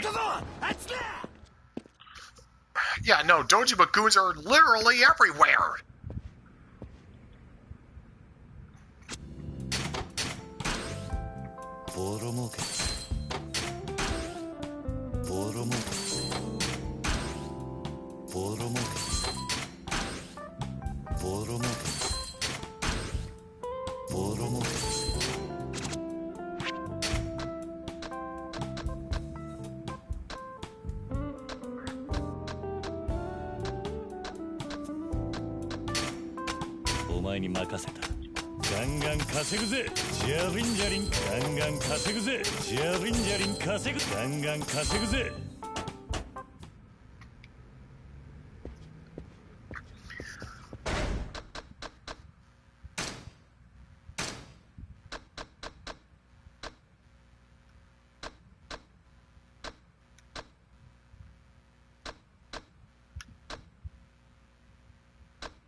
Yeah, I'm kind of confused now. Does Dragon of Dojima just combine all aspects of all three of his styles, or does it have his own unique?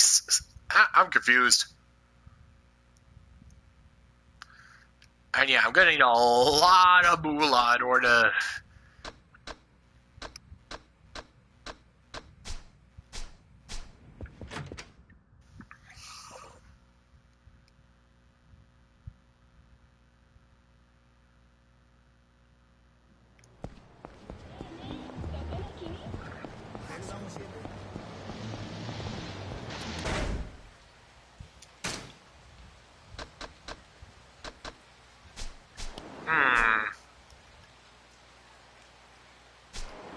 Yeah, the drugstore seems like a good place.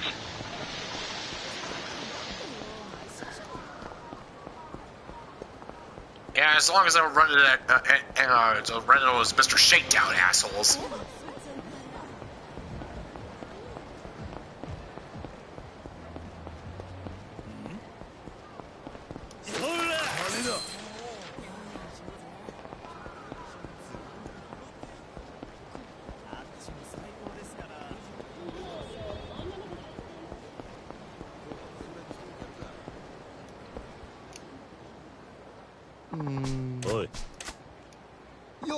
Oh, this guy again. いやー、桐生ちゃんやってる？何？桐生ちゃんやってる？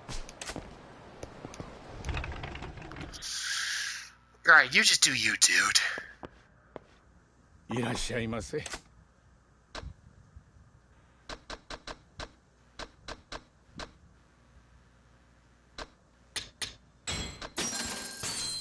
ありがとうございました。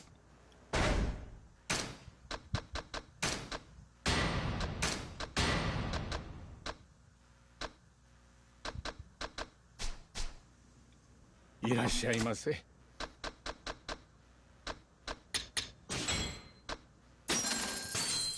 ありがとう。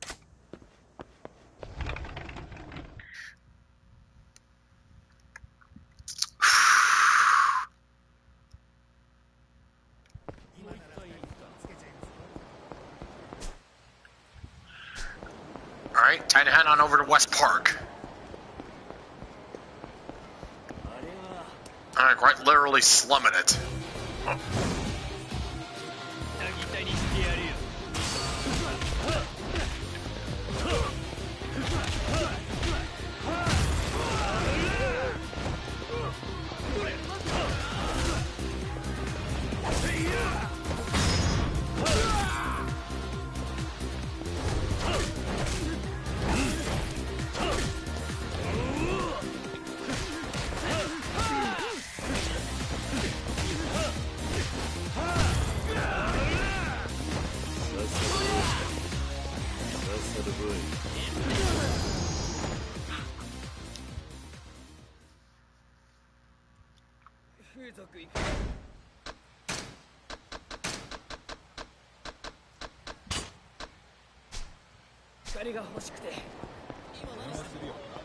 Yeah, it looks like I'm not going to be able to unlock those last two side quests for a little while now.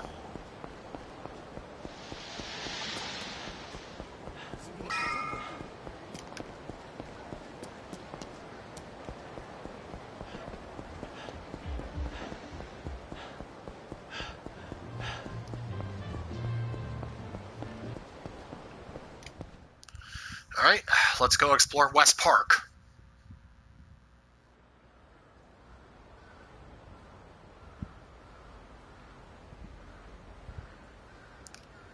It looks like a regular, it looks like a regular old Hooverville. This is West Park. Hope there's somewhere for me to sleep.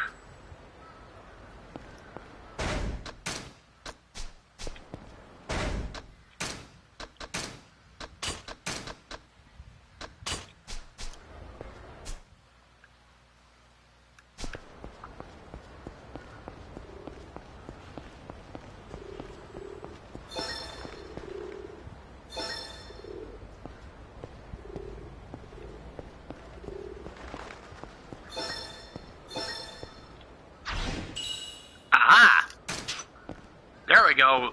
Just a few more telephone cards left to go.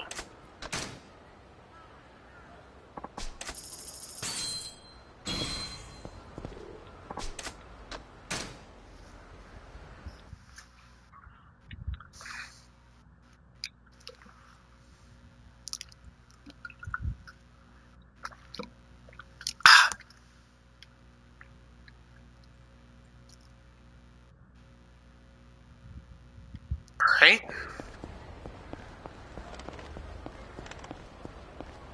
As soon as I start hearing the beeps.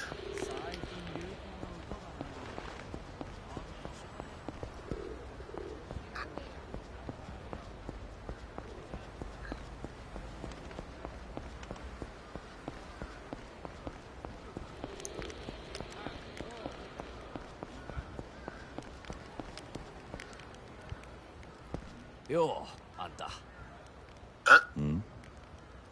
忘れたか？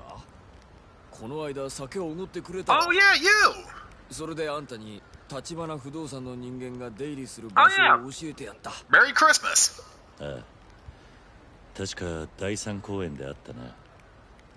そうそう、思い出してくれたか。でもこんなとこで何してる？家がなくなってな。あんたらと同じだ。なんだ、それじゃお仲間ってわけだ。ああ、それで今夜一晩どこかに寝られる場所はねえか。凍え死ななけりゃ何でもいい。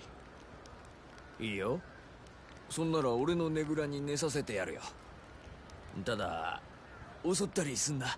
俺はそっちの気はねえんだ。Don't worry, dude. I'm. バカ言ってんじゃねえ。俺のねぐらはすぐそこ。あのブルーシートのやつだ。好きに使ってくれ。そうだな、一泊10万でどうだ？はあ？なんてな、冗談だよ。気が向いたらまた酒をおごってくれ。deal. ありがとう。いいってことよ。Alright, yeah, so I'll definitely take you up on your offer there, dude.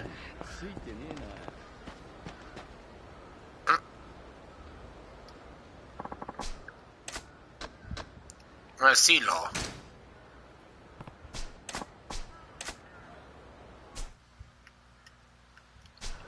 And yeah, once you get in here, you're gonna unlock some more gambling mini games, which means even more.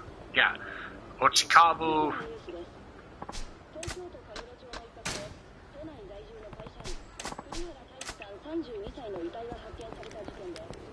Presido, Ochikabu, Chalhan, Koi Koi.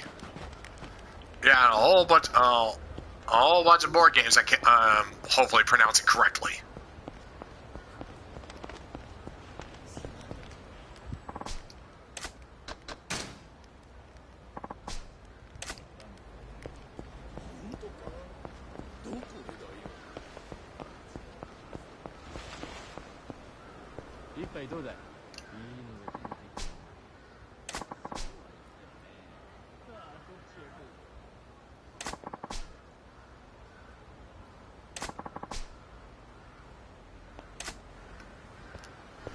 Yeah, I'll definitely take you up on that offer and...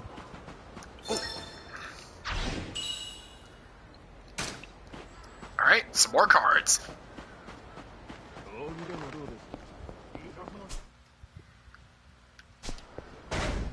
Alright, let's take a look at the mini games here.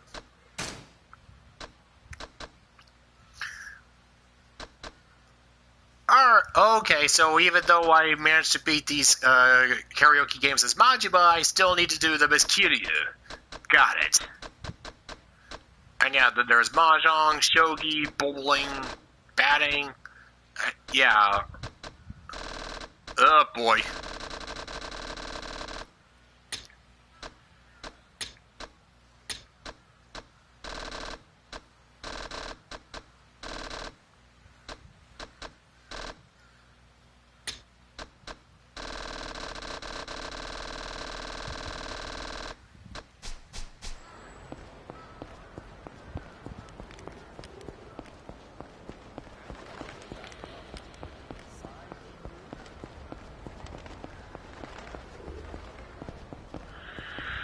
Alright, well, yeah, no, just gonna save and then catch some Z's.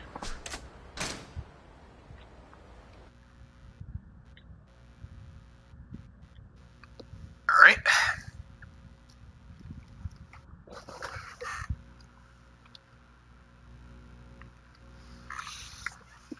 Yeah, just bunker down here and wait for Tachibana to make his next move. Alright, let's see here.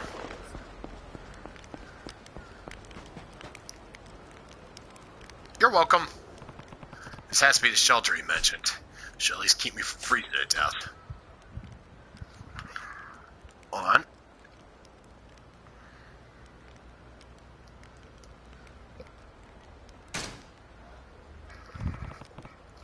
I should call it a day.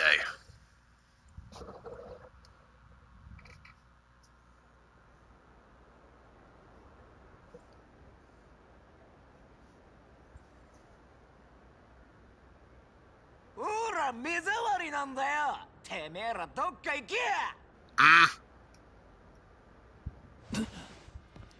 なんだ。 Who dares disturb my slumber?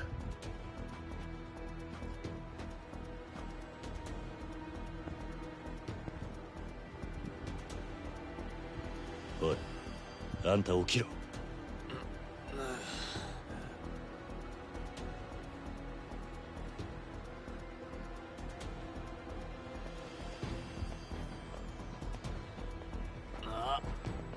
くそ、奴らだ。堂島組？堂島？何言ってる。こいつらホームレス狩りだ。おい、そこにも2人いるぜ。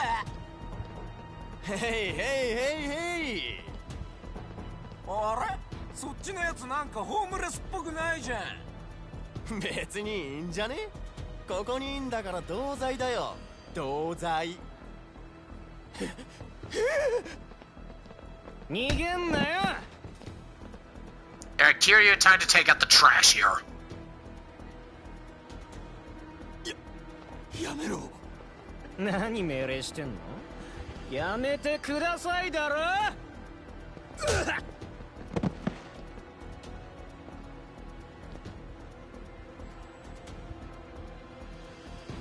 なんだこいつ。やってくれたよ。これ大怪我だよな。一車両一車両。どうしようもねえガキどもだな。そうです。僕らガキの未成年です。人殺しても罪になりません。罪にならなきゃ罰は受けねえとでも思ってんのか。世の中そんなに甘かんねえぞ。生きがいいね。俺らとやる気かよ。おい、こいつ俺のこと殴ったんだぞ。ぶっ殺せ。ダメ、そろそろ本気でやっちゃう。いっぺん人が死ぬとこ見てみたかったしさ。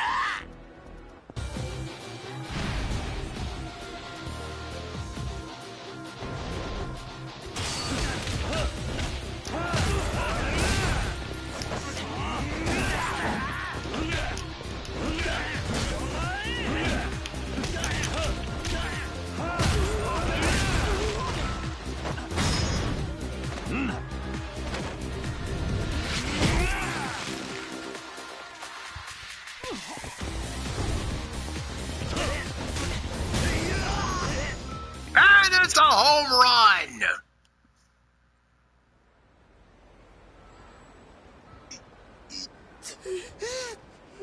なんだよこれ。ふざけんなよ。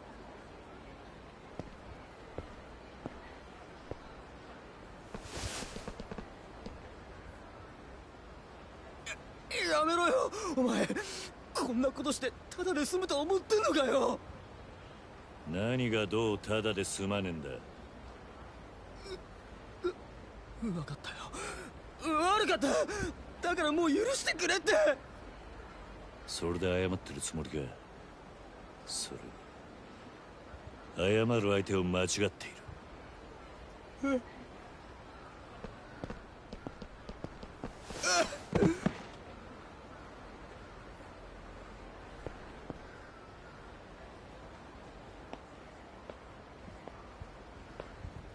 なあ、これ君んだろ。さっきこれでおじさんの頭殴ろうとしたろ。ってことはやっぱり君んだよな。やめろやめろよバカ野郎。し、もうみんな寝てるんだ。声が大きいよ。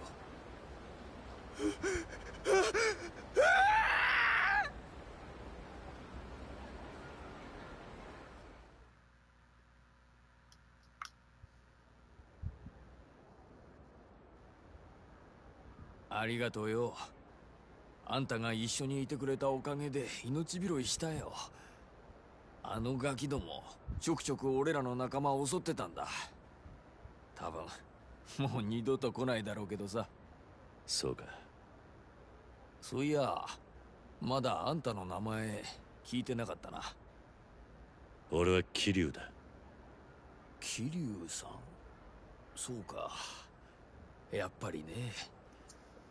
確か町で堂島組の連中が探してるやつがそんな名前だったな。Oh, word travels fast. 安心してくれ。ここにはもうあんたを売るような人間はいない。俺たちは貸し借りにうるさいんだ。そうか。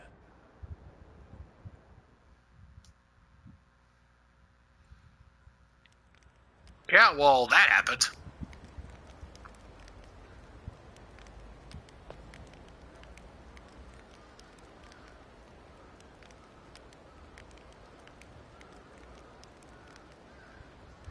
Yo, 桐生さん。客が来てるぞ。あんたを探してる。客？堂島組か。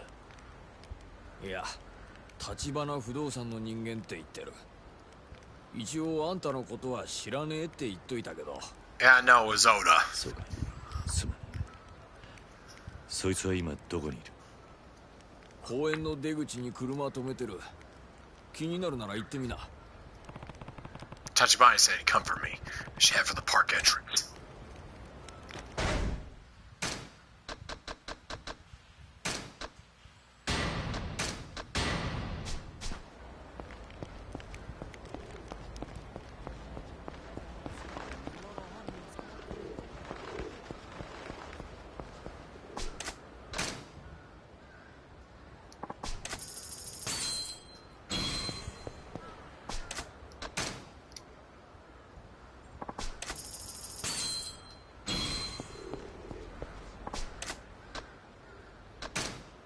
Alright, let's just dump some stuff here.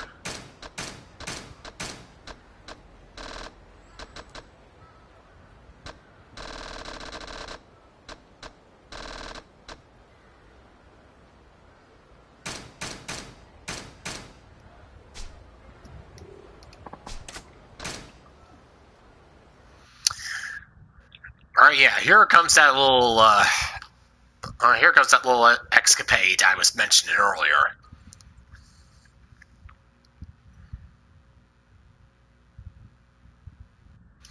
Yeah, I gotta do some special heat actions during this next little scuffle.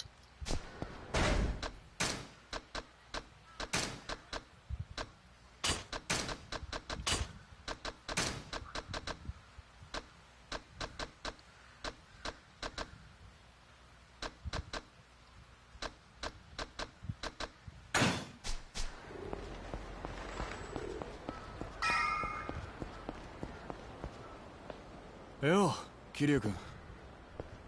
小田、あんたが迎えの人間か。まあね。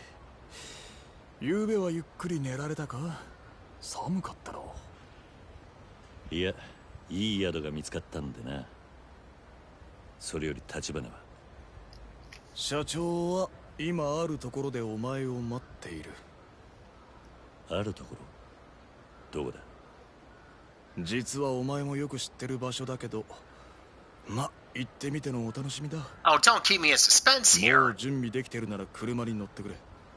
いいか？ああ、頼む。よし、それじゃあ早速出発だ。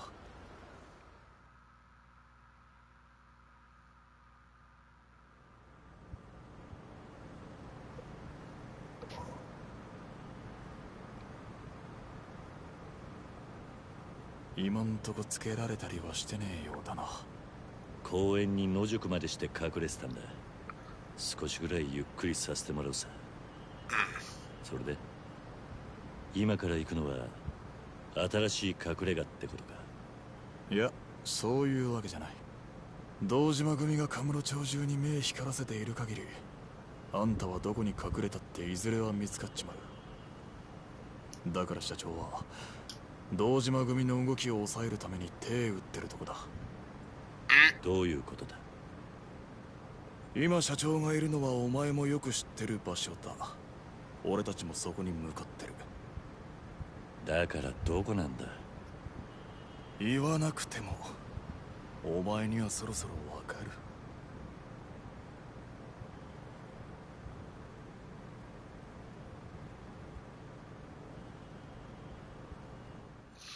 Yeah, things are about to get real interesting.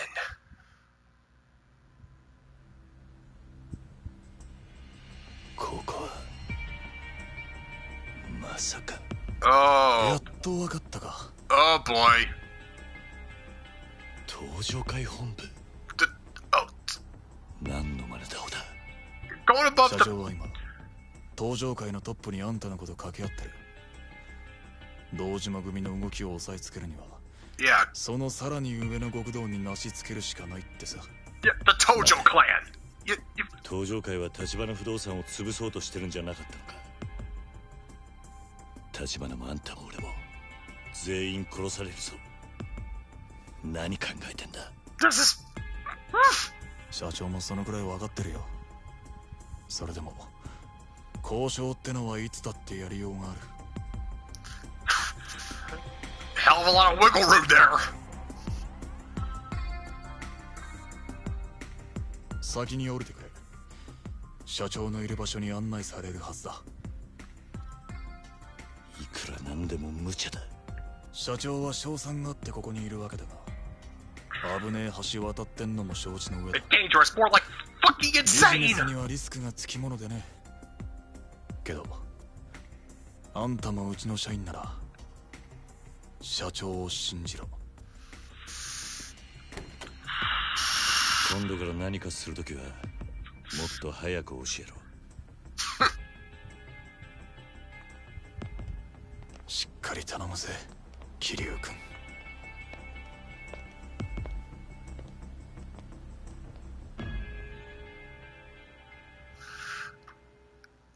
Yeah, go way above old man Dojima's head and go straight for the big boss.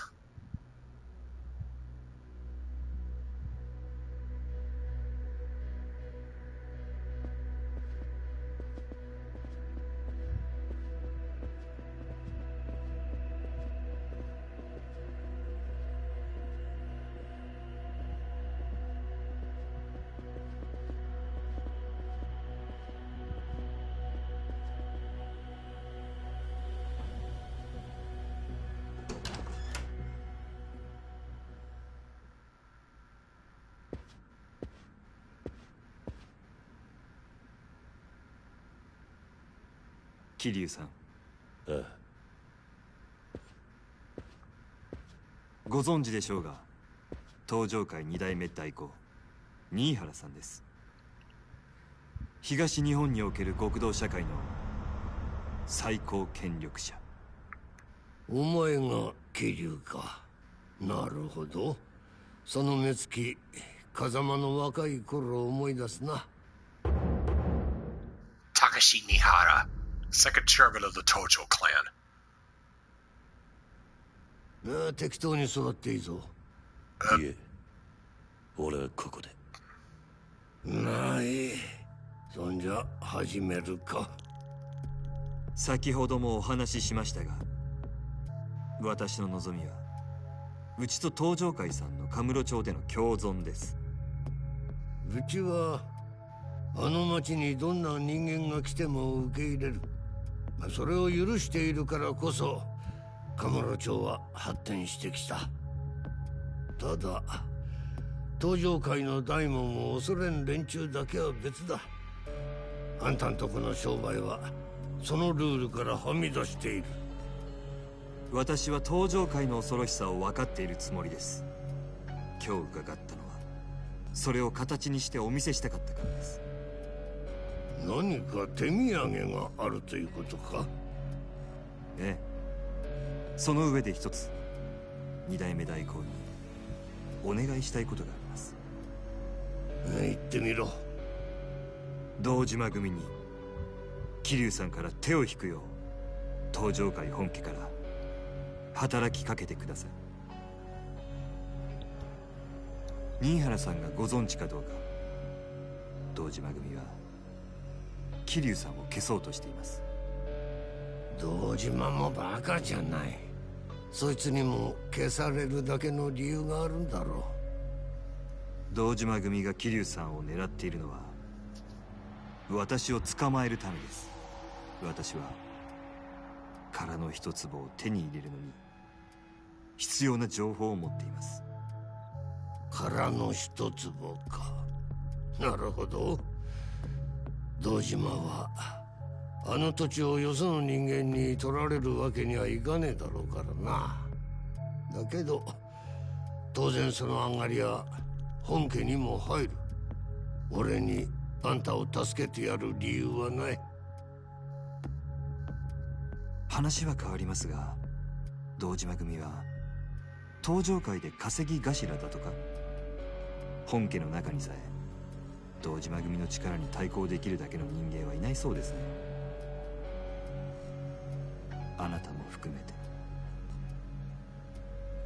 Playing with fire here. 本家に莫大な上がりを収めている。できた子分ではあるな。そして登場界の跡目に今一番近い人間です。そう遠くない将来、堂島宗平が登場界の三代目になる可能性は高い。それがどうした？このまま堂島組が殻の一粒を手にすれば、さらに莫大な金と力を得ます。登場界に絶対的な独裁者が現れることになるでしょう。そうなった人間は目上の者にも敬意を払わなくなるものです。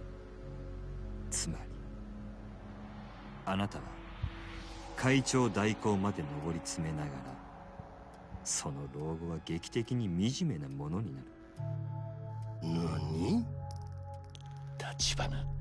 新原さん、堂島に殻の一粒を手に入れさせてはいけません。一幹部が本家をしのぐ力を持てば、登場界は何もかもが大きく変わってしまう。堂島の開発計画は上がりのでかいしのぎだ。登場界本家にも奴から相応の金が納められる。ただそれだけだ。何も変わりゃしねえ。そんな目先の話にとらわれてるようではトップは務まりませんよ。代行。てめえ口の利き方を知らねえようだな。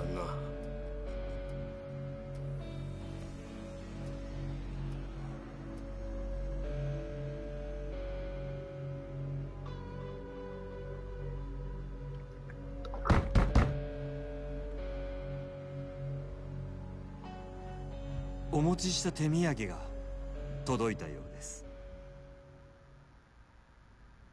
入れてやれ。Alright, let's see what this little peace offering is.5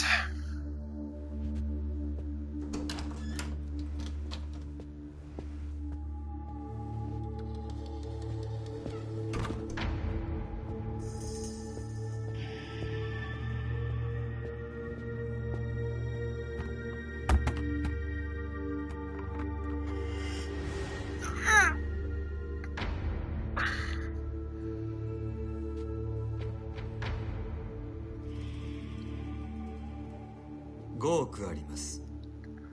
これを桐生さんの命の代金としてお納めください。5億？これは前金です。堂島組の動きが止まりましたらさらに5億加えて、今後カムロ町でのうちの上がりの3割を登場界本家に納めさせていただきます。たかが極道崩れの男の命に10億とはな。そこまでの価値があるのか？その程度の金ならいくらでも作れますが、本当の友人を作るとなるとそうはいきません。差し迫った事情を言えば、私が殻の一粒を手に入れるにはどうしても桐生さんの力が必要です。随分高く買われているな。どうでしょう、新原さん。あなたには今私たちの首を堂島組に引き渡すという選択肢もありますが、おそらくそのことで堂島から大した見返りはないでしょう。将来的にもね。でももしここで新原さんにお力添えいただければ、この先も堂島さんを本家に忠実な一幹部に留めておくことができるかもしれません。私の個人的な印象では堂島さんはそのあたりが分相応に思います。なるほど。あんたは確かにヤクザの股は開かせんのがうまい。金の使い方もよく分かっている。あの堂島が手こずるわけだな。恐れ入ります。なあ、堂島に伝えろ。桐生一馬は今から登場界本家の預かりとする。手出しは無用だとな。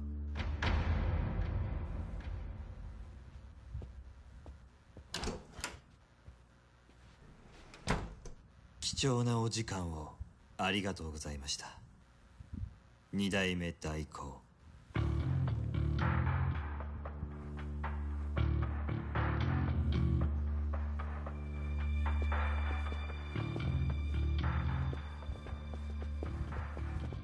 桐生、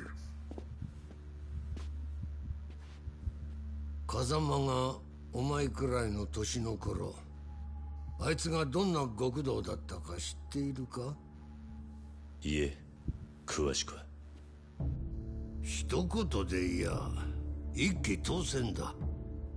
腕といい度胸といい、俺から見ても惚れ惚れするような男気を持つ本物の男だった。もしあの頃に戻って奴を10億で買えるなら、俺は迷わず払う。お前が本当に10億の価値があるのか見させてもらう。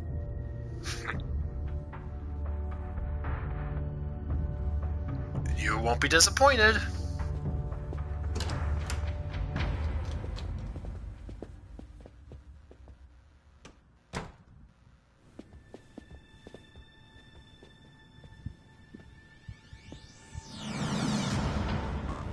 Okay, first test then. Seeing if I'm worth the price tag. このままおとなしく行かせてもらえるわけじゃなさそうだ。交渉がまとまった後にこう出られるとは予想外でした。これだからヤクザは面白い。裏切られただけじゃないですか。No, no, no. 違うな。じゃあなんで？ビジネスの話はまとまってもけじめは取れってことなんでしょう。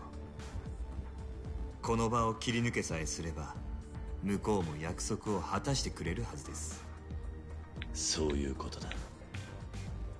この場を切り抜けるって無茶だ。ここは登場界の本丸だぞ。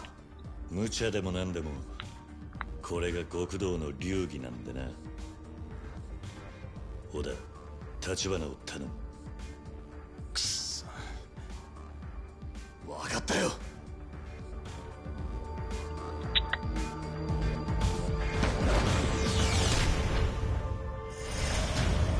Party time.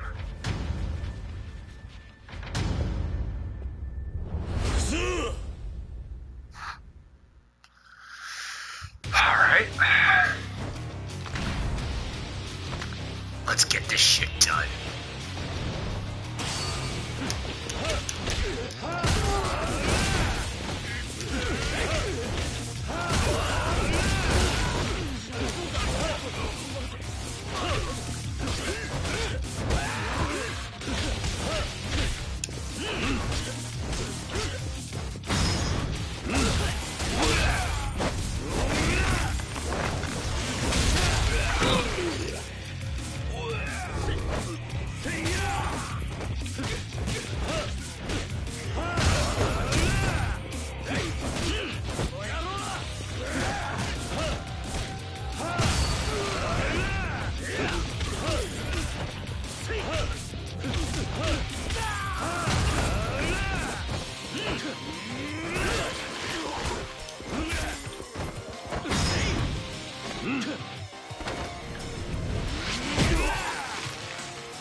always rules and protocols to follow. It's what separates us from the animals, after all.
Looks like Goto touched your body made it out okay.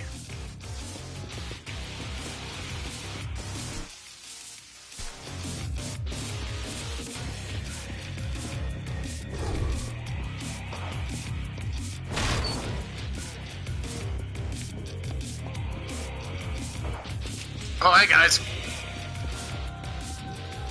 Kiryu さん、ご無事でしたか？ああ、そっちも大丈夫そうだな。ええ、小田さんがついてますから。やっぱりすんなり正面から返してはくれそうにないか。たく、たった3人相手に全力でかかってきやがって。Wouldn't be much fun otherwise. 何を言ってるんです。初めからリスクを承知で飛び込んできたはずですよ。それは分かってますけど。これくらいの修羅場なら今までに何度も経験してきたじゃないですか。それに桐生さんもいるんです。決して勝てない戦いではありません。立花そうでした。それじゃ一丁ビシッとやりますか。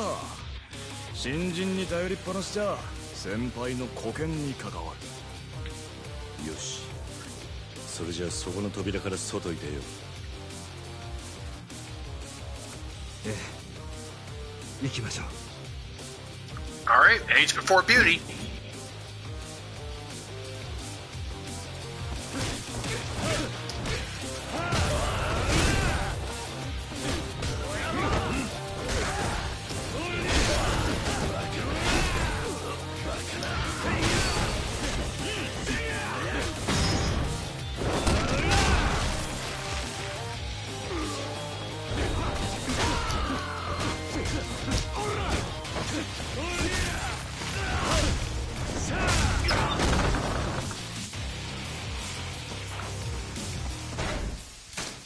Alright, here we go.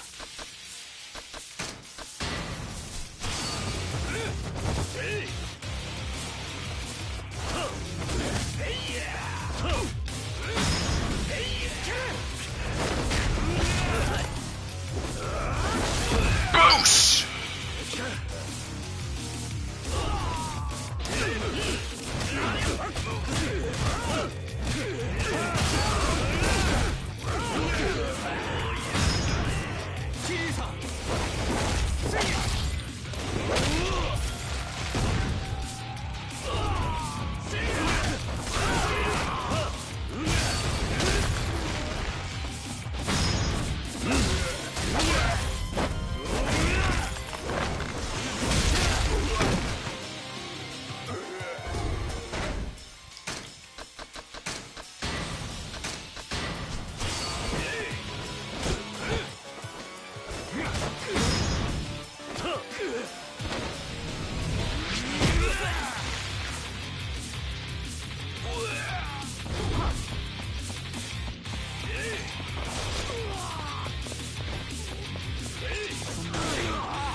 Ah, there we go, more of them.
It takes two.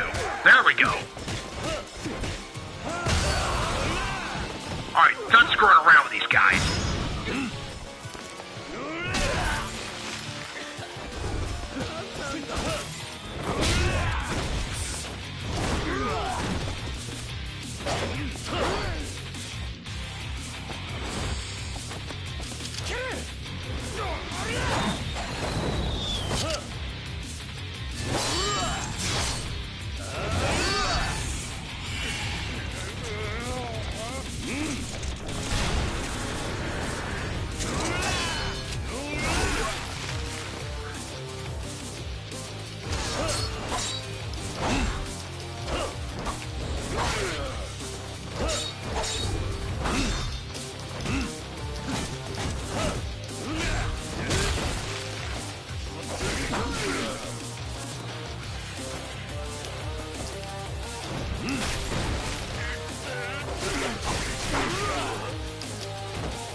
大丈夫か？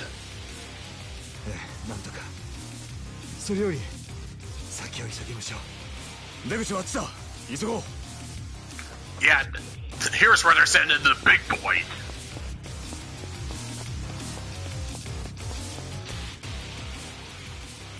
Or not.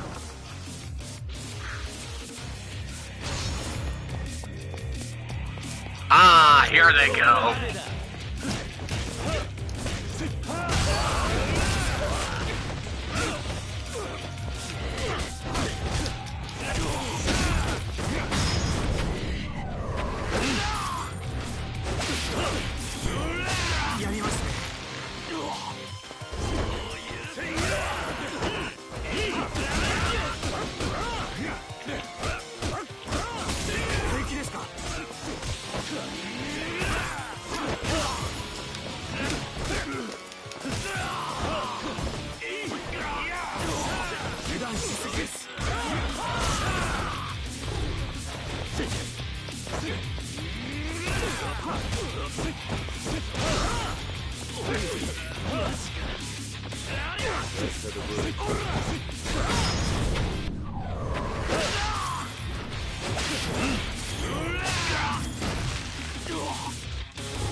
Alright, fun day. なんとか生き延びたのが。ここに長居は無用です。行きましょう。Okay, enough fun for today.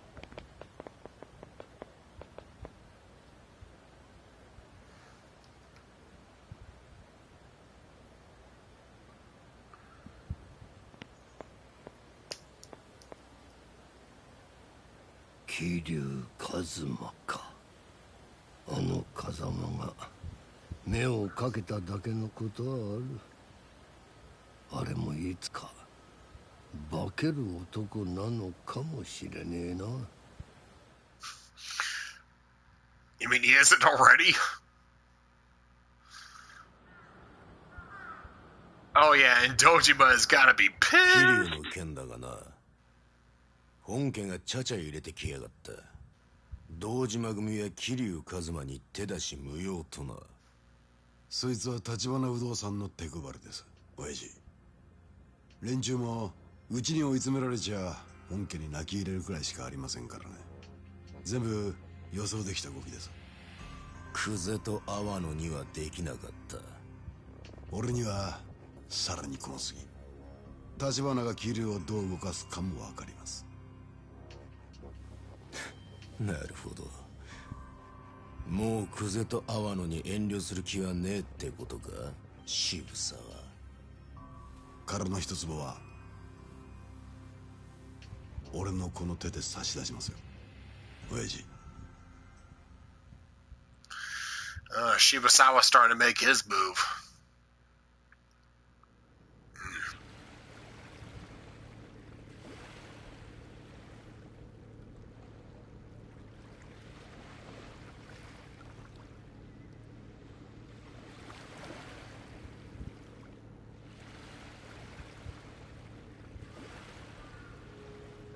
いつまでこんなとこにいるつもりだ。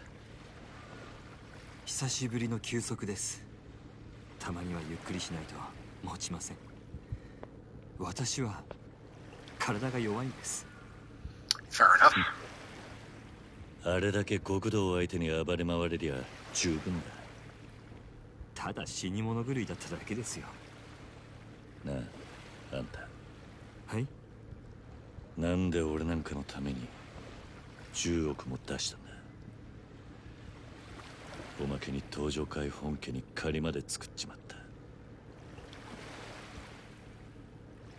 た。あんたは金と力を手に入れ、それで登場会に迫りたいと言ってたな。そのために殻の一坪が必要だと。だが本当の目的は他にあるんじゃねえのか。だとしたらなんであんたはそんな体を張ってまで殻の一坪を狙う。あの土地には俺の知らない何か他の価値があるのか。それについては企業秘密というわけにはいきませんかね。社員にも言えない企業秘密か。あんたについていく社員は命がいくつあっても足りねえな。だからあなたのような人が私には必要なんです。風間さんもそれをよく分かっていたからこそ桐生さんを私につけてくれた。だが殻の一粒についちゃまだ何も進んでね。これからどうする。俺は何をすればいい。それなんですが、昨晩ようやく殻の一坪の所有者を抑えました。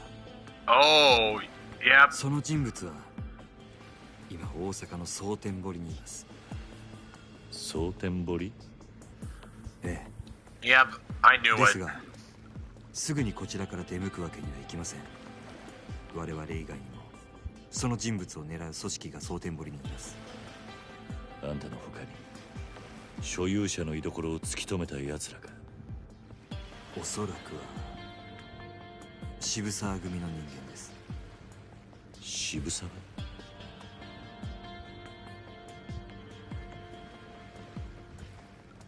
あいつか。問題はその渋沢以外にも近江連合までが動いているらしいということです。Yep, Makoto. She's the one who owns the empty lot. 奴らも殻の一坪。ええ、その近江連合もどれだけの規模で動いているか分かりません。今の蒼天堀は私たちにとってカムロ町以上に危険です。少なくとももっと状況が把握できるまで行動は控えるべきでしょう。そいつはあんたらしくもね。え？小田も言ってた。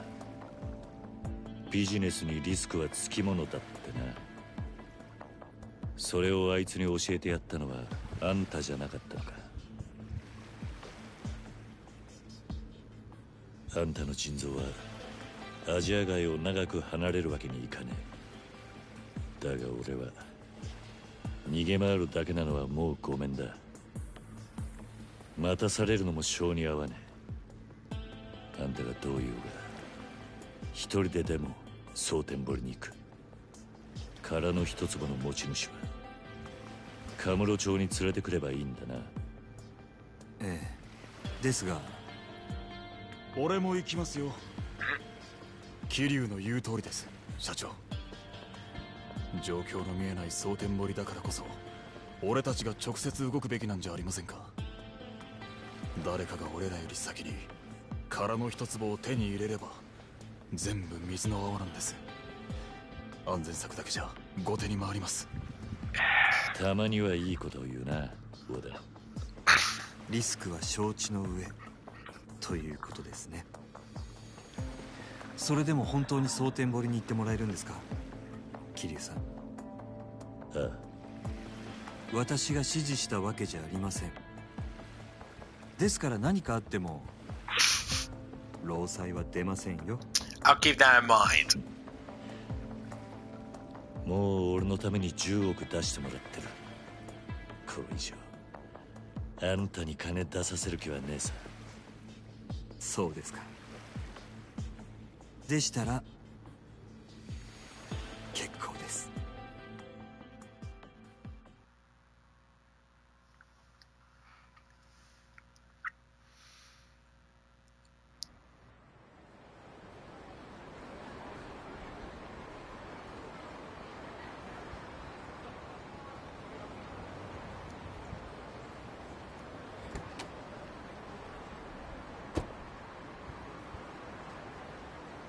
桐生さん、蒼天堀に向かう前に準備を整えておいてください。ああ、あんたらはアジア街に戻ります。話は通しておきますから、準備ができたら陳さんの店に来てもらえますか。私と小田さんはそこで桐生さんを待ちます。堂島組はあらかた町から消えたみてえだ。二代目代行が約束通り手回してくれたと見える。とはいえ油断すんなよ、桐生君。分かってる。 Will do. それじゃ後でな。 Yeah, sorry if I haven't been giving a whole lot of commentary lately, but yeah, just story. I'm sucked in, you know? But yeah, man, this has been crazy. Didn't expect the owner of the empty lot to turn up in Sotenbori. Maybe a while before I'm back at Kamurocho. Should make sure I'm ready before heading out. Thankfully, the Sugita building is close. Might not be a bad idea to make some extra money there, just in case. I should head for Chen's restaurant once I'm ready to go. Shouldn't have any problems getting to Little Asia now.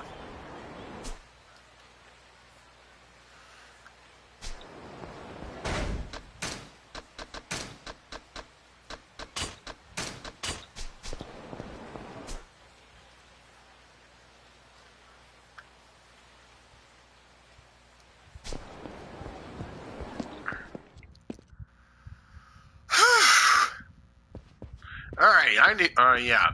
Speaking of my own real estate, yeah. 1 billion yen. Oh, yeah, I could probably make that much myself. Let's see here.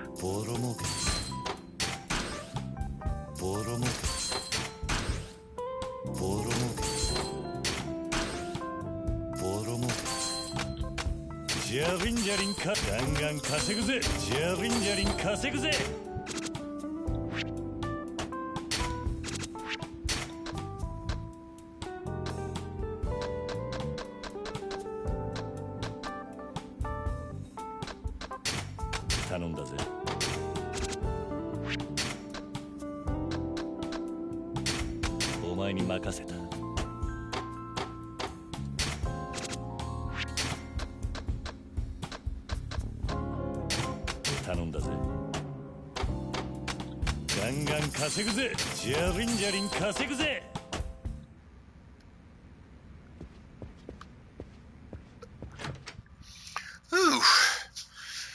Well, yeah, at least the Dojima guys are off their back for at least for a little while.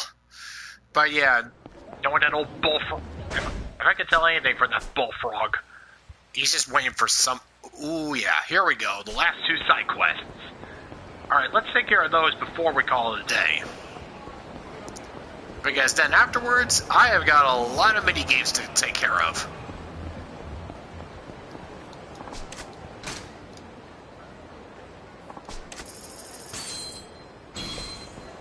Ooh, steel shin guards.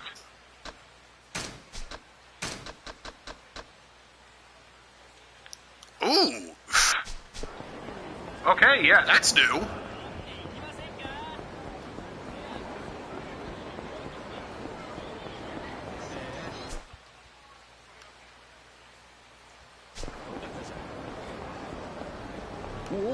Oh yeah, better save first before anything weird happens.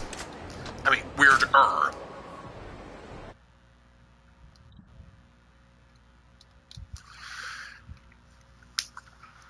yeah, and apparently I still need. Apparently there's a trophy involving the JCC that I need to do, like get 3 perfect rounds or something like that. I don't know.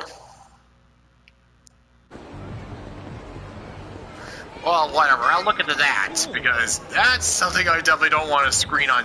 You know, I mean that was just. All right. Yep. Last 2 side quests. Let's get this party started.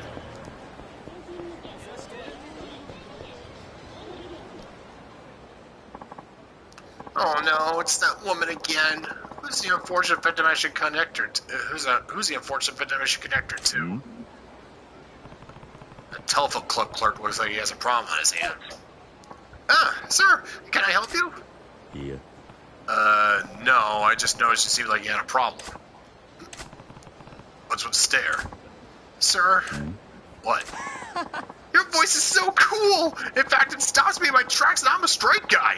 You're a lady killer. Okay. Maybe with a voice like yours. Lady Killer-san, am I interested in our telephone club? I've had more than my fair share of telephone club shenanigans, dude. Thank you. Oi.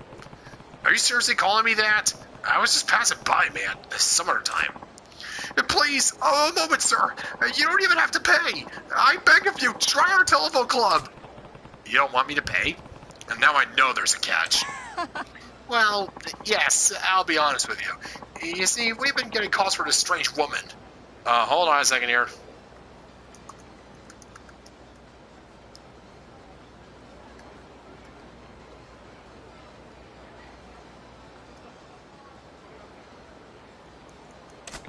A strange woman? Yes, it's a woman with a strange voice. The things she says don't make much sense either. And she's really weird. She's been calling us non-stop today. But she's so odd, the customers I connect her with end up complaining. I don't want to patch her through anymore. Sounds like a problem caller, alright. But even if she's odd, a telephone club can't really start refusing calls. That's exactly it. But you're such a lady killer, sir. I think you could be the man to talk her down. What? Me? What? Like, what is it, like a Dr. Girlfriend situation where she's smoking hot, but you know, has a 3 carton a day voice? Destiny calls. Hi. Yes, and that voice like whiskey, that overflowing sense of empathy and compassion. With a voice like yours, even the weirdest woman can be wrangled. You have got to be kidding me. Dude, you just went through an entire army of Yakuza. This is nothing compared to that. You don't have to pay, please. I'm begging you. I guess at least it's a chance to get some telephone clip practice in for free. I guess at least a chance to get some telephone clip practice in for free. What do I have to lose? Alright. I'll take the call. Not for too long, though. Yes, you're a lifesaver. I'll show you a room right away. I'm sure she'll call again soon. The instant she does, I'll patch her through to you. Sure. Okay, telephone club time. Clerks say we patch the weird caller through right away. Is she actually gonna call? There's the call. Weird calls about topics that don't make sense. Wonder how this is gonna go. How working this lady be? Hello?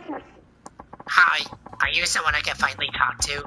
I'm so tired of those shit-for-brains guys hanging up the phone.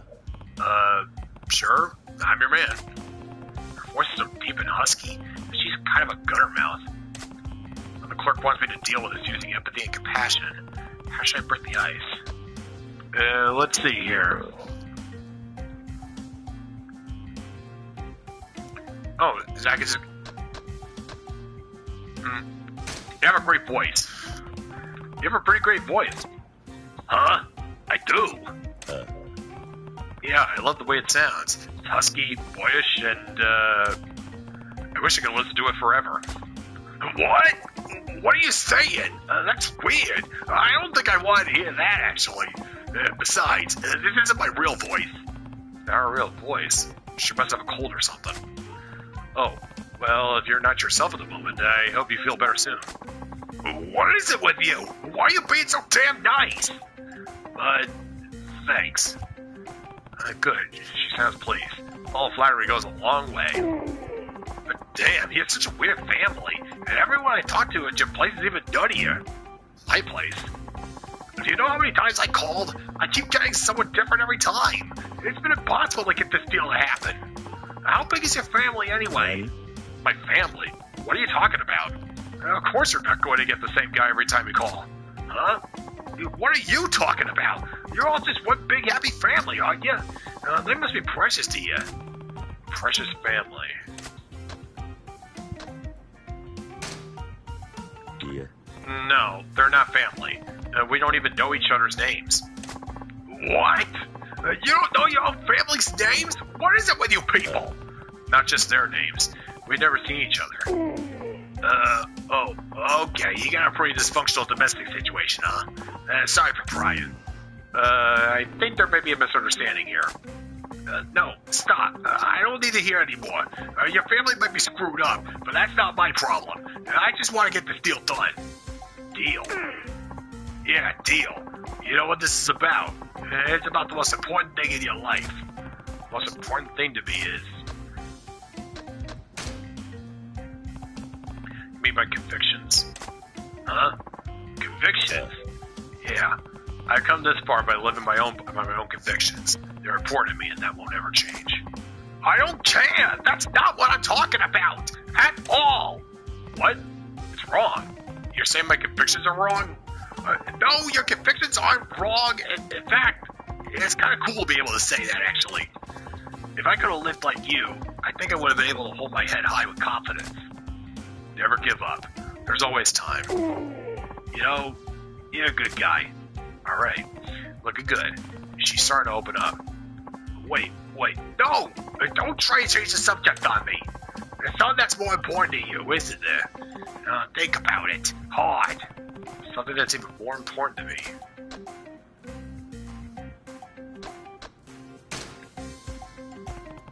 You mean like my manhood or something? Well, close enough. I'm talking about your little guy. What are you going to do to my little guy? What shall we do indeed? It all depends on your reply.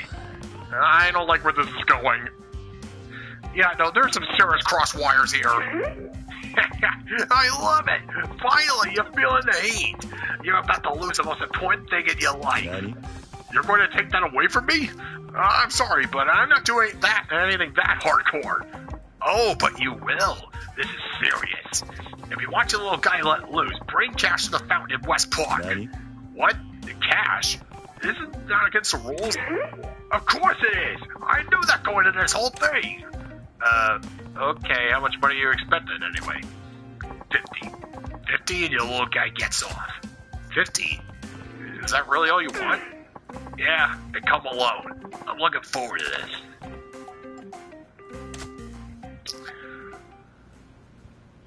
Boy.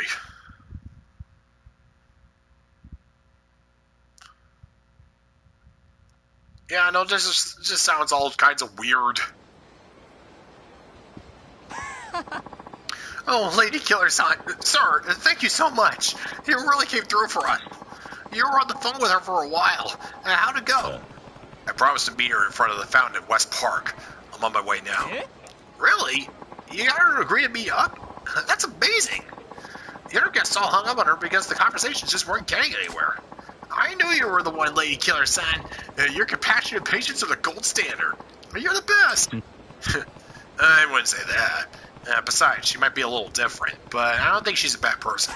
At least I should cut down on the weird calls she keeps making. Thank you so much, Lady Killer-san. Stop calling me that. Oh, I'm terribly sorry. I wonder what she's like in person. You'll come back to tell me, won't you? Sure.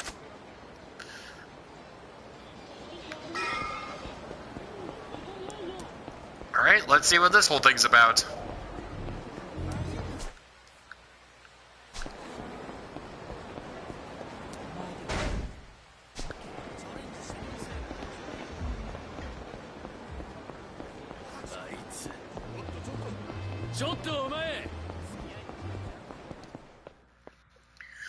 Phew.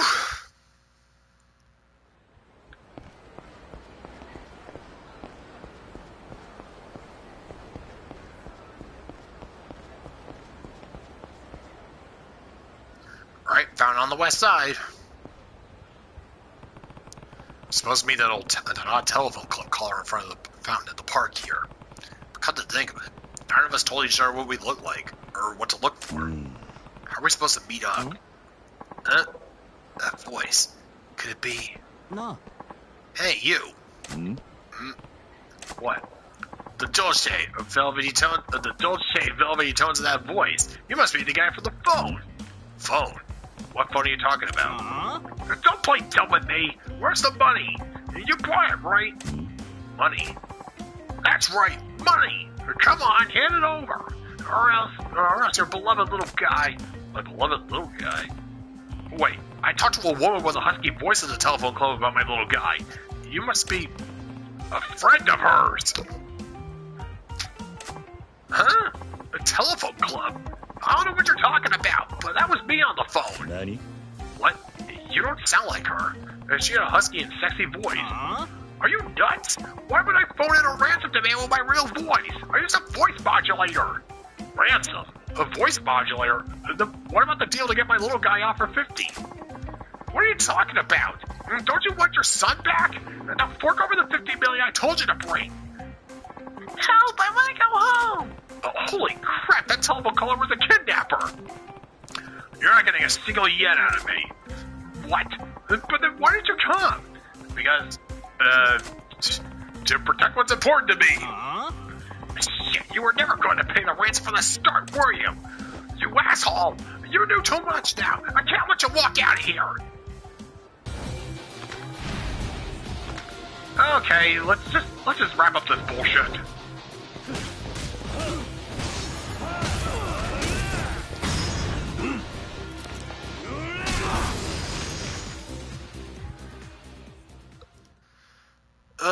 Anyways.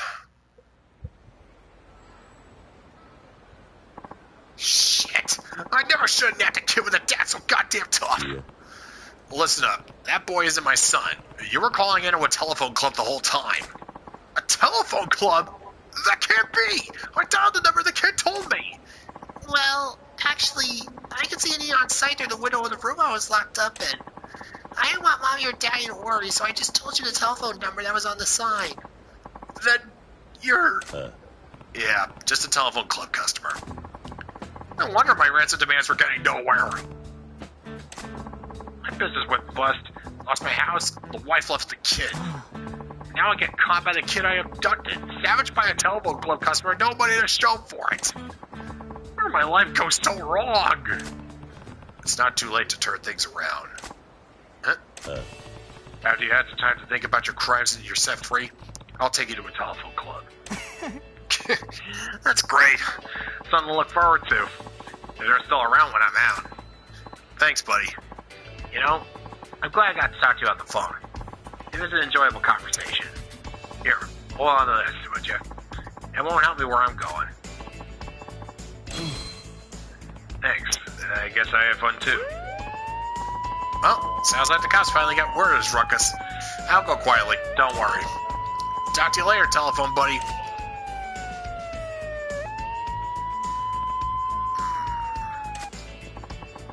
Thank you for rescuing me, mister. Sure. Are you alright? Yeah, that kidnapper man was really nice. Was he? Hey, mister, what's a telephone club?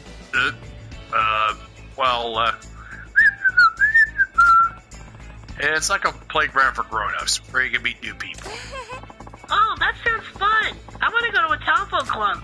Like I said, it's for grown-ups.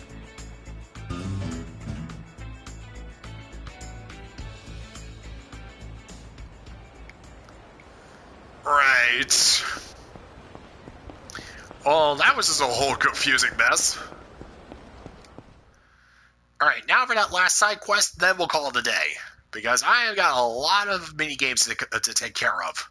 And a lot of cash to accumulate. Oh, speaking of...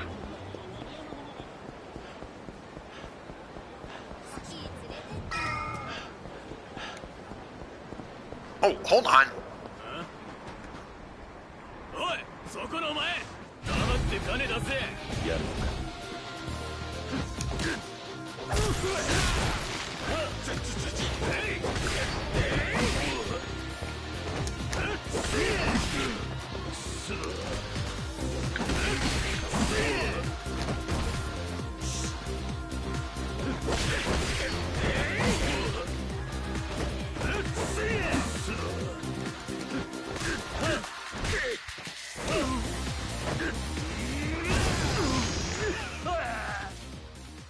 There we go. Why is that dude still carrying a sword? What is wrong with these people?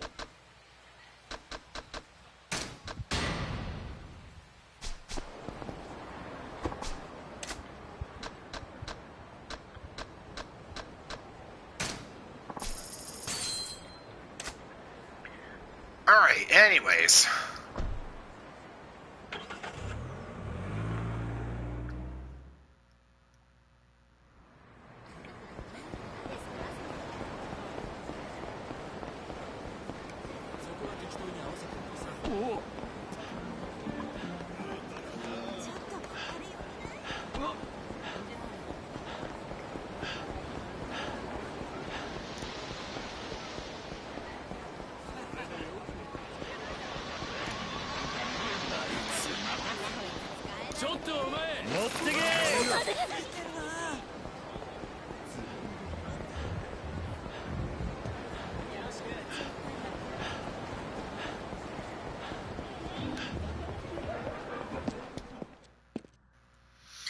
Alright, go and pick up some cash here, then take care of the last side quest, and then call it a day.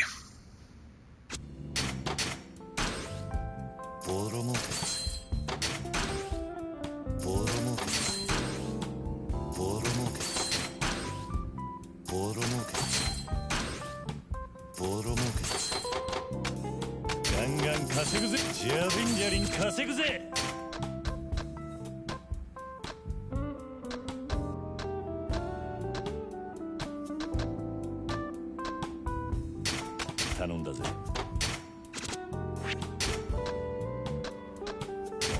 お前に任せた。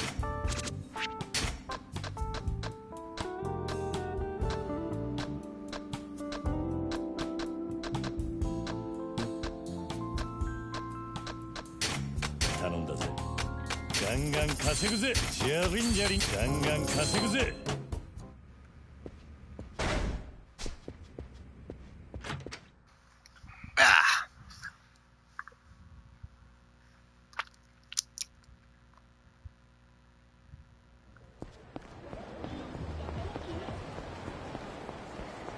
Alright, last side quest.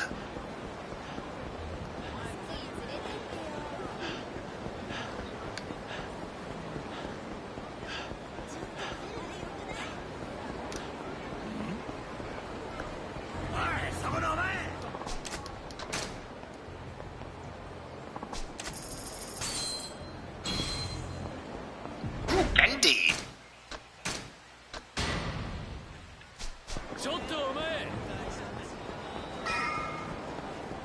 お前だ。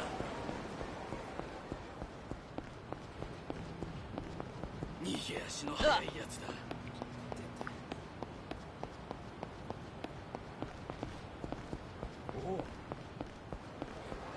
Alright, here we are.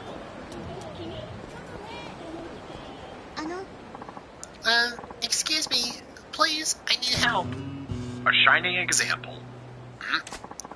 A drunk pervert's harassing my friend. Please come help her. Alright, where is she? Thank you, over here. Quick. Oh boy, this doesn't sound suspicious.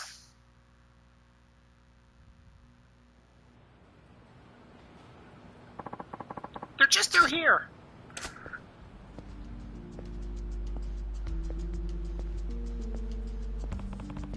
And this drunk's all alone? Does he have any friends? Where'd she go?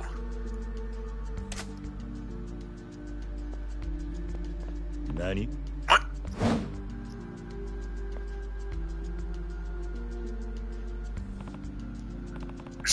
What's going on here? A nice dodge. Not bad for a shitty Yakuza.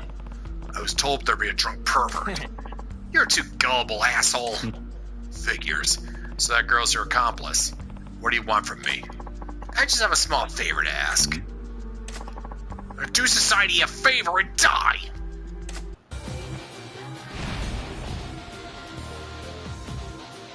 Look, dude, I don't know what the hell your problem is, but...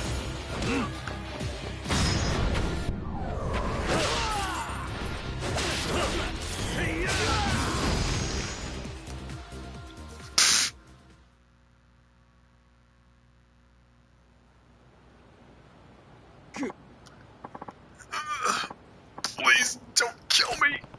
You set up an ambush and you beg for mercy? Not the sharpest tool in the shed, are you? Let's see your face.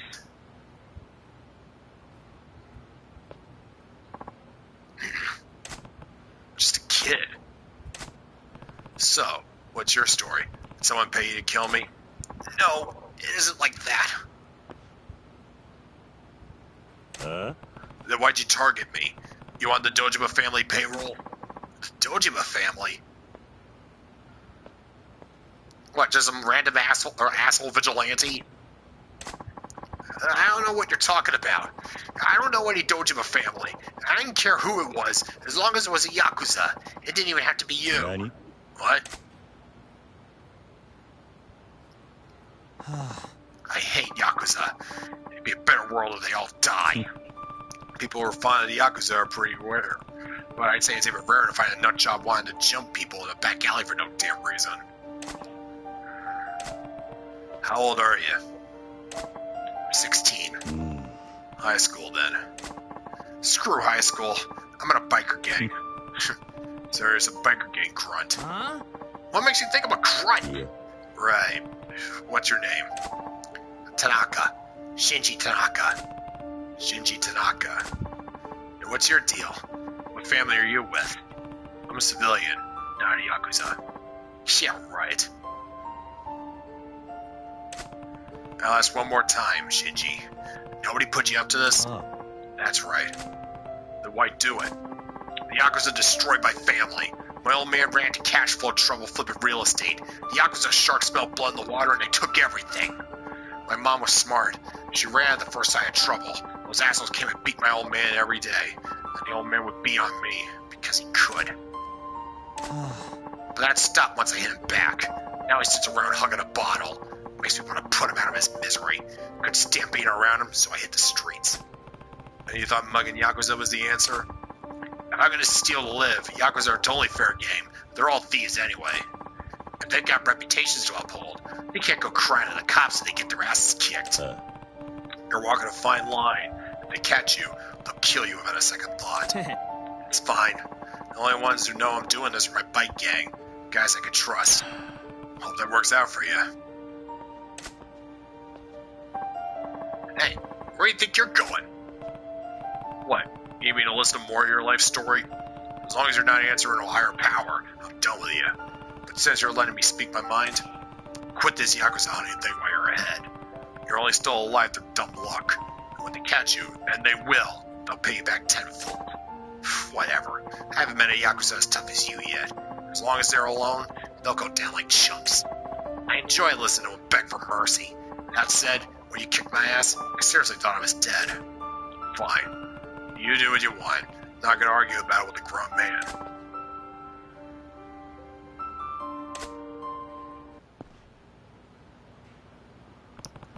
That kid's gonna be dead sooner or later. But I did what I could. I got my own problems right now.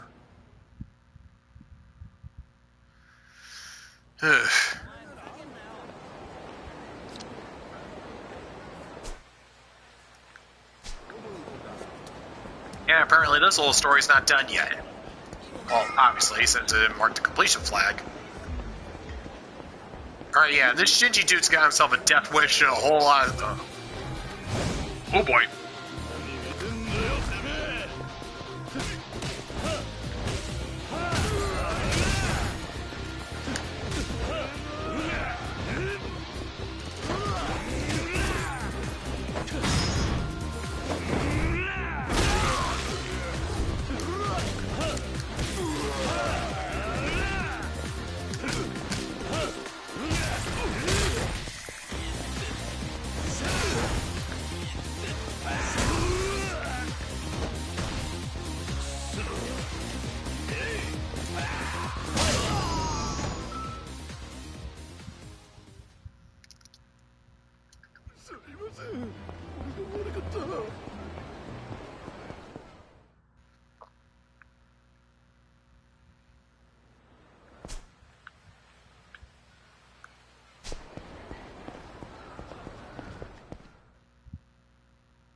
Alright, not sure why I needed to come here, but okay.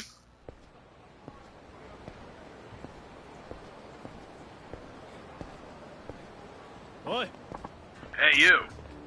You talking to me? You see anybody else? Come with us. We'd have a little chat. Who are you guys? Doesn't matter who we are. But you, on the other hand, you know a kid named Shinji Tanaka? He told us all about you. You don't need me to spell out the rest, do you? Yeah. I have no idea what you're talking about. Don't play dumb with me. You used that kid to go after our boys. Nani? What? The kid ratted you out, so quit playing dumb and come along. This is what happens when you screw with the Jinsei family. You guys caught Shinji? What did you do with him? You're concerned with a little shit's real touching. And it's as good as a signed confession. You're the guy he's working for. But don't worry about a thing. You'll see him real soon, so quit dragging your ass and come with us! No wonder the Jinsei family is a shit stain of a third-string family. You guys don't know anything about etiquette. Huh? You want to take me somewhere? You better bow first. If you can't do that, then piss off. Why, you fucking punk! I forget, we'll beat the shit out of you here and now!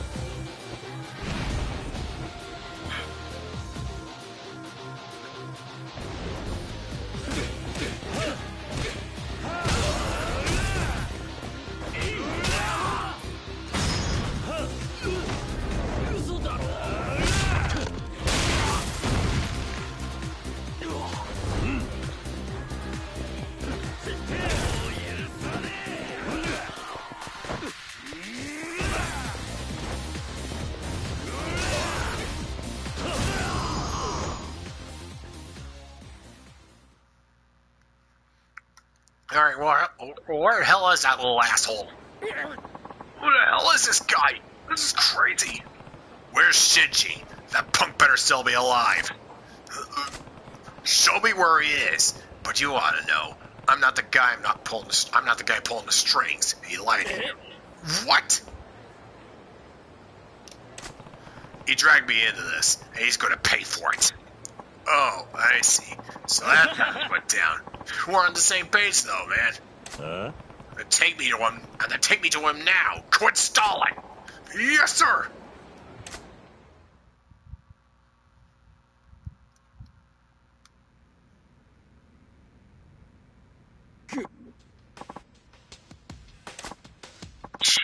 Didn't expect to find a kid like this mauling our boys. So, where's the guy filling this punk's head with ideas? Still can't find him? Yeah, not sure what the holdup is.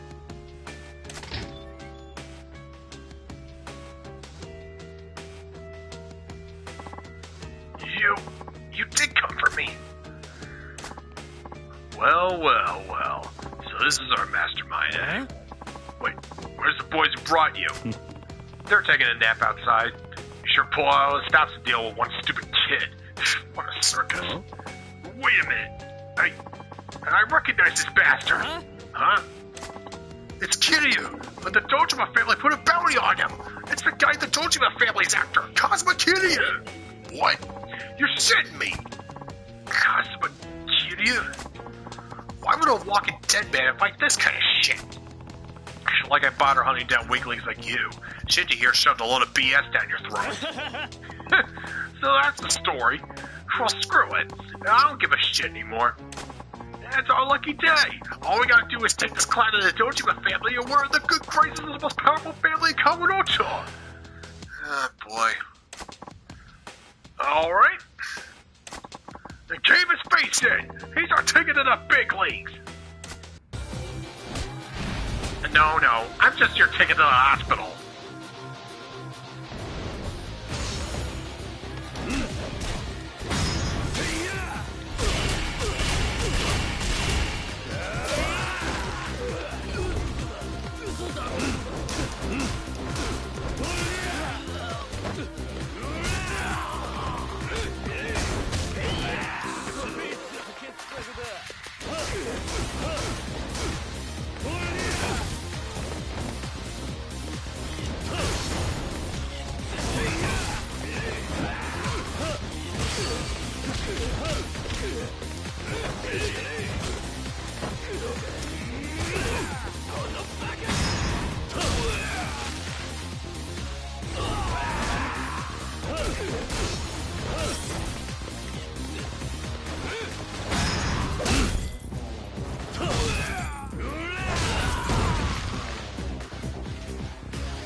As for you, damn, you're freakishly tough. So you're Kazuma Kiryu. I heard about you. The whole Dojima family's out hunting for you. It's brutal, man. You're taking on the whole Dojima family by yourself. Wish I didn't have that kind of strength. They worked you over pretty good. Did I pound some sense into that thick skull of yours? As if. How'd they find out you were the one going after them? Someone in the gang ratted me out. They got scared the Yakuza would come after them and my cover got blown. So they turned me over in exchange for their safety. When I think about it, I can see why they did it. I was an idiot for trusting them. One more question. Why'd you tell those goons I was the one ordering you to go on this Yakuza beating spree? Yeah.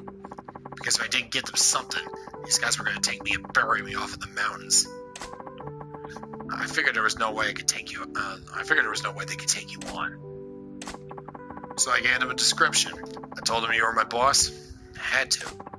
I thought maybe you'd come save me. You just seem like that kind of guy. What the hell? What do you think you're doing? What have you been doing with your whole life? Huh? The gun's to your head, and the first guy who comes to bite is a complete stranger you've only met once? No family, friends, or relatives you could trust to throw out there? Instead, you've been acting like some vigilante jackass trying to take out the Yakuza until they finally won. What the hell is that kind of life? Nobody ever taught me how to trust. I never had anyone around to show me what to do, so I figured it out as I went. No one taught me anything about how to live. Grow up. You can't blame this on your father or the people who failed you. You have to fight your own damn battles. I'm no exception. I'm trying my damn hardest to live. But you're so damn strong. I was just lucky I had a mentor. I did have someone who gave me something I could aspire to be. He's a Yakuza though, so I guess that means you automatically hate him. He's your role model? He's Shintaro Kazuma, the captain of the Dojima family. If it could be half the man he is, I'd be alright. But I'm not even close to that. Shinji, the Yakuza have their eyes on you now. You can't stick around. Get out of Kamurocho. Find yourself someone you can trust. Someone to show you the ropes. Get out of Kamurocho? I can't do that, Kiryu-san. I'm not running away. What? Besides, you got way more Yakuza on your tail than I do, don't you? I'm staying put. Have it your way. If that's how you choose to live, like I said before, I won't argue with you. Yeah, it's my decision. Promise me this, though. Cut ties with your sorry little gang. And if you're going to live in this town, I want you to figure out how to outlive me, Shinji. Hey, Kiryu-san, one last thing. What made you come save me? You're already at the top of the Dojima family's hit list. Why take that risk? Who knows? I don't know why I do half the things I do. When I was a kid, I was alone too. If I hadn't met Kazuma-san, I'd probably be a lot like you are now. See you around, Shinji. Kiryu-san, I think I found someone I can aspire to be. In fact, I hope someday I can be even better than you. No matter where you go, I'm gonna be just a step behind. You just watch. Kiryu-san, sir.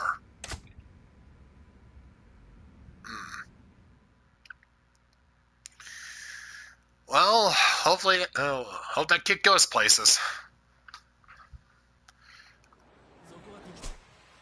Alright, now that all that's done with. And yep, all but one side story each for Kiryu and Majima.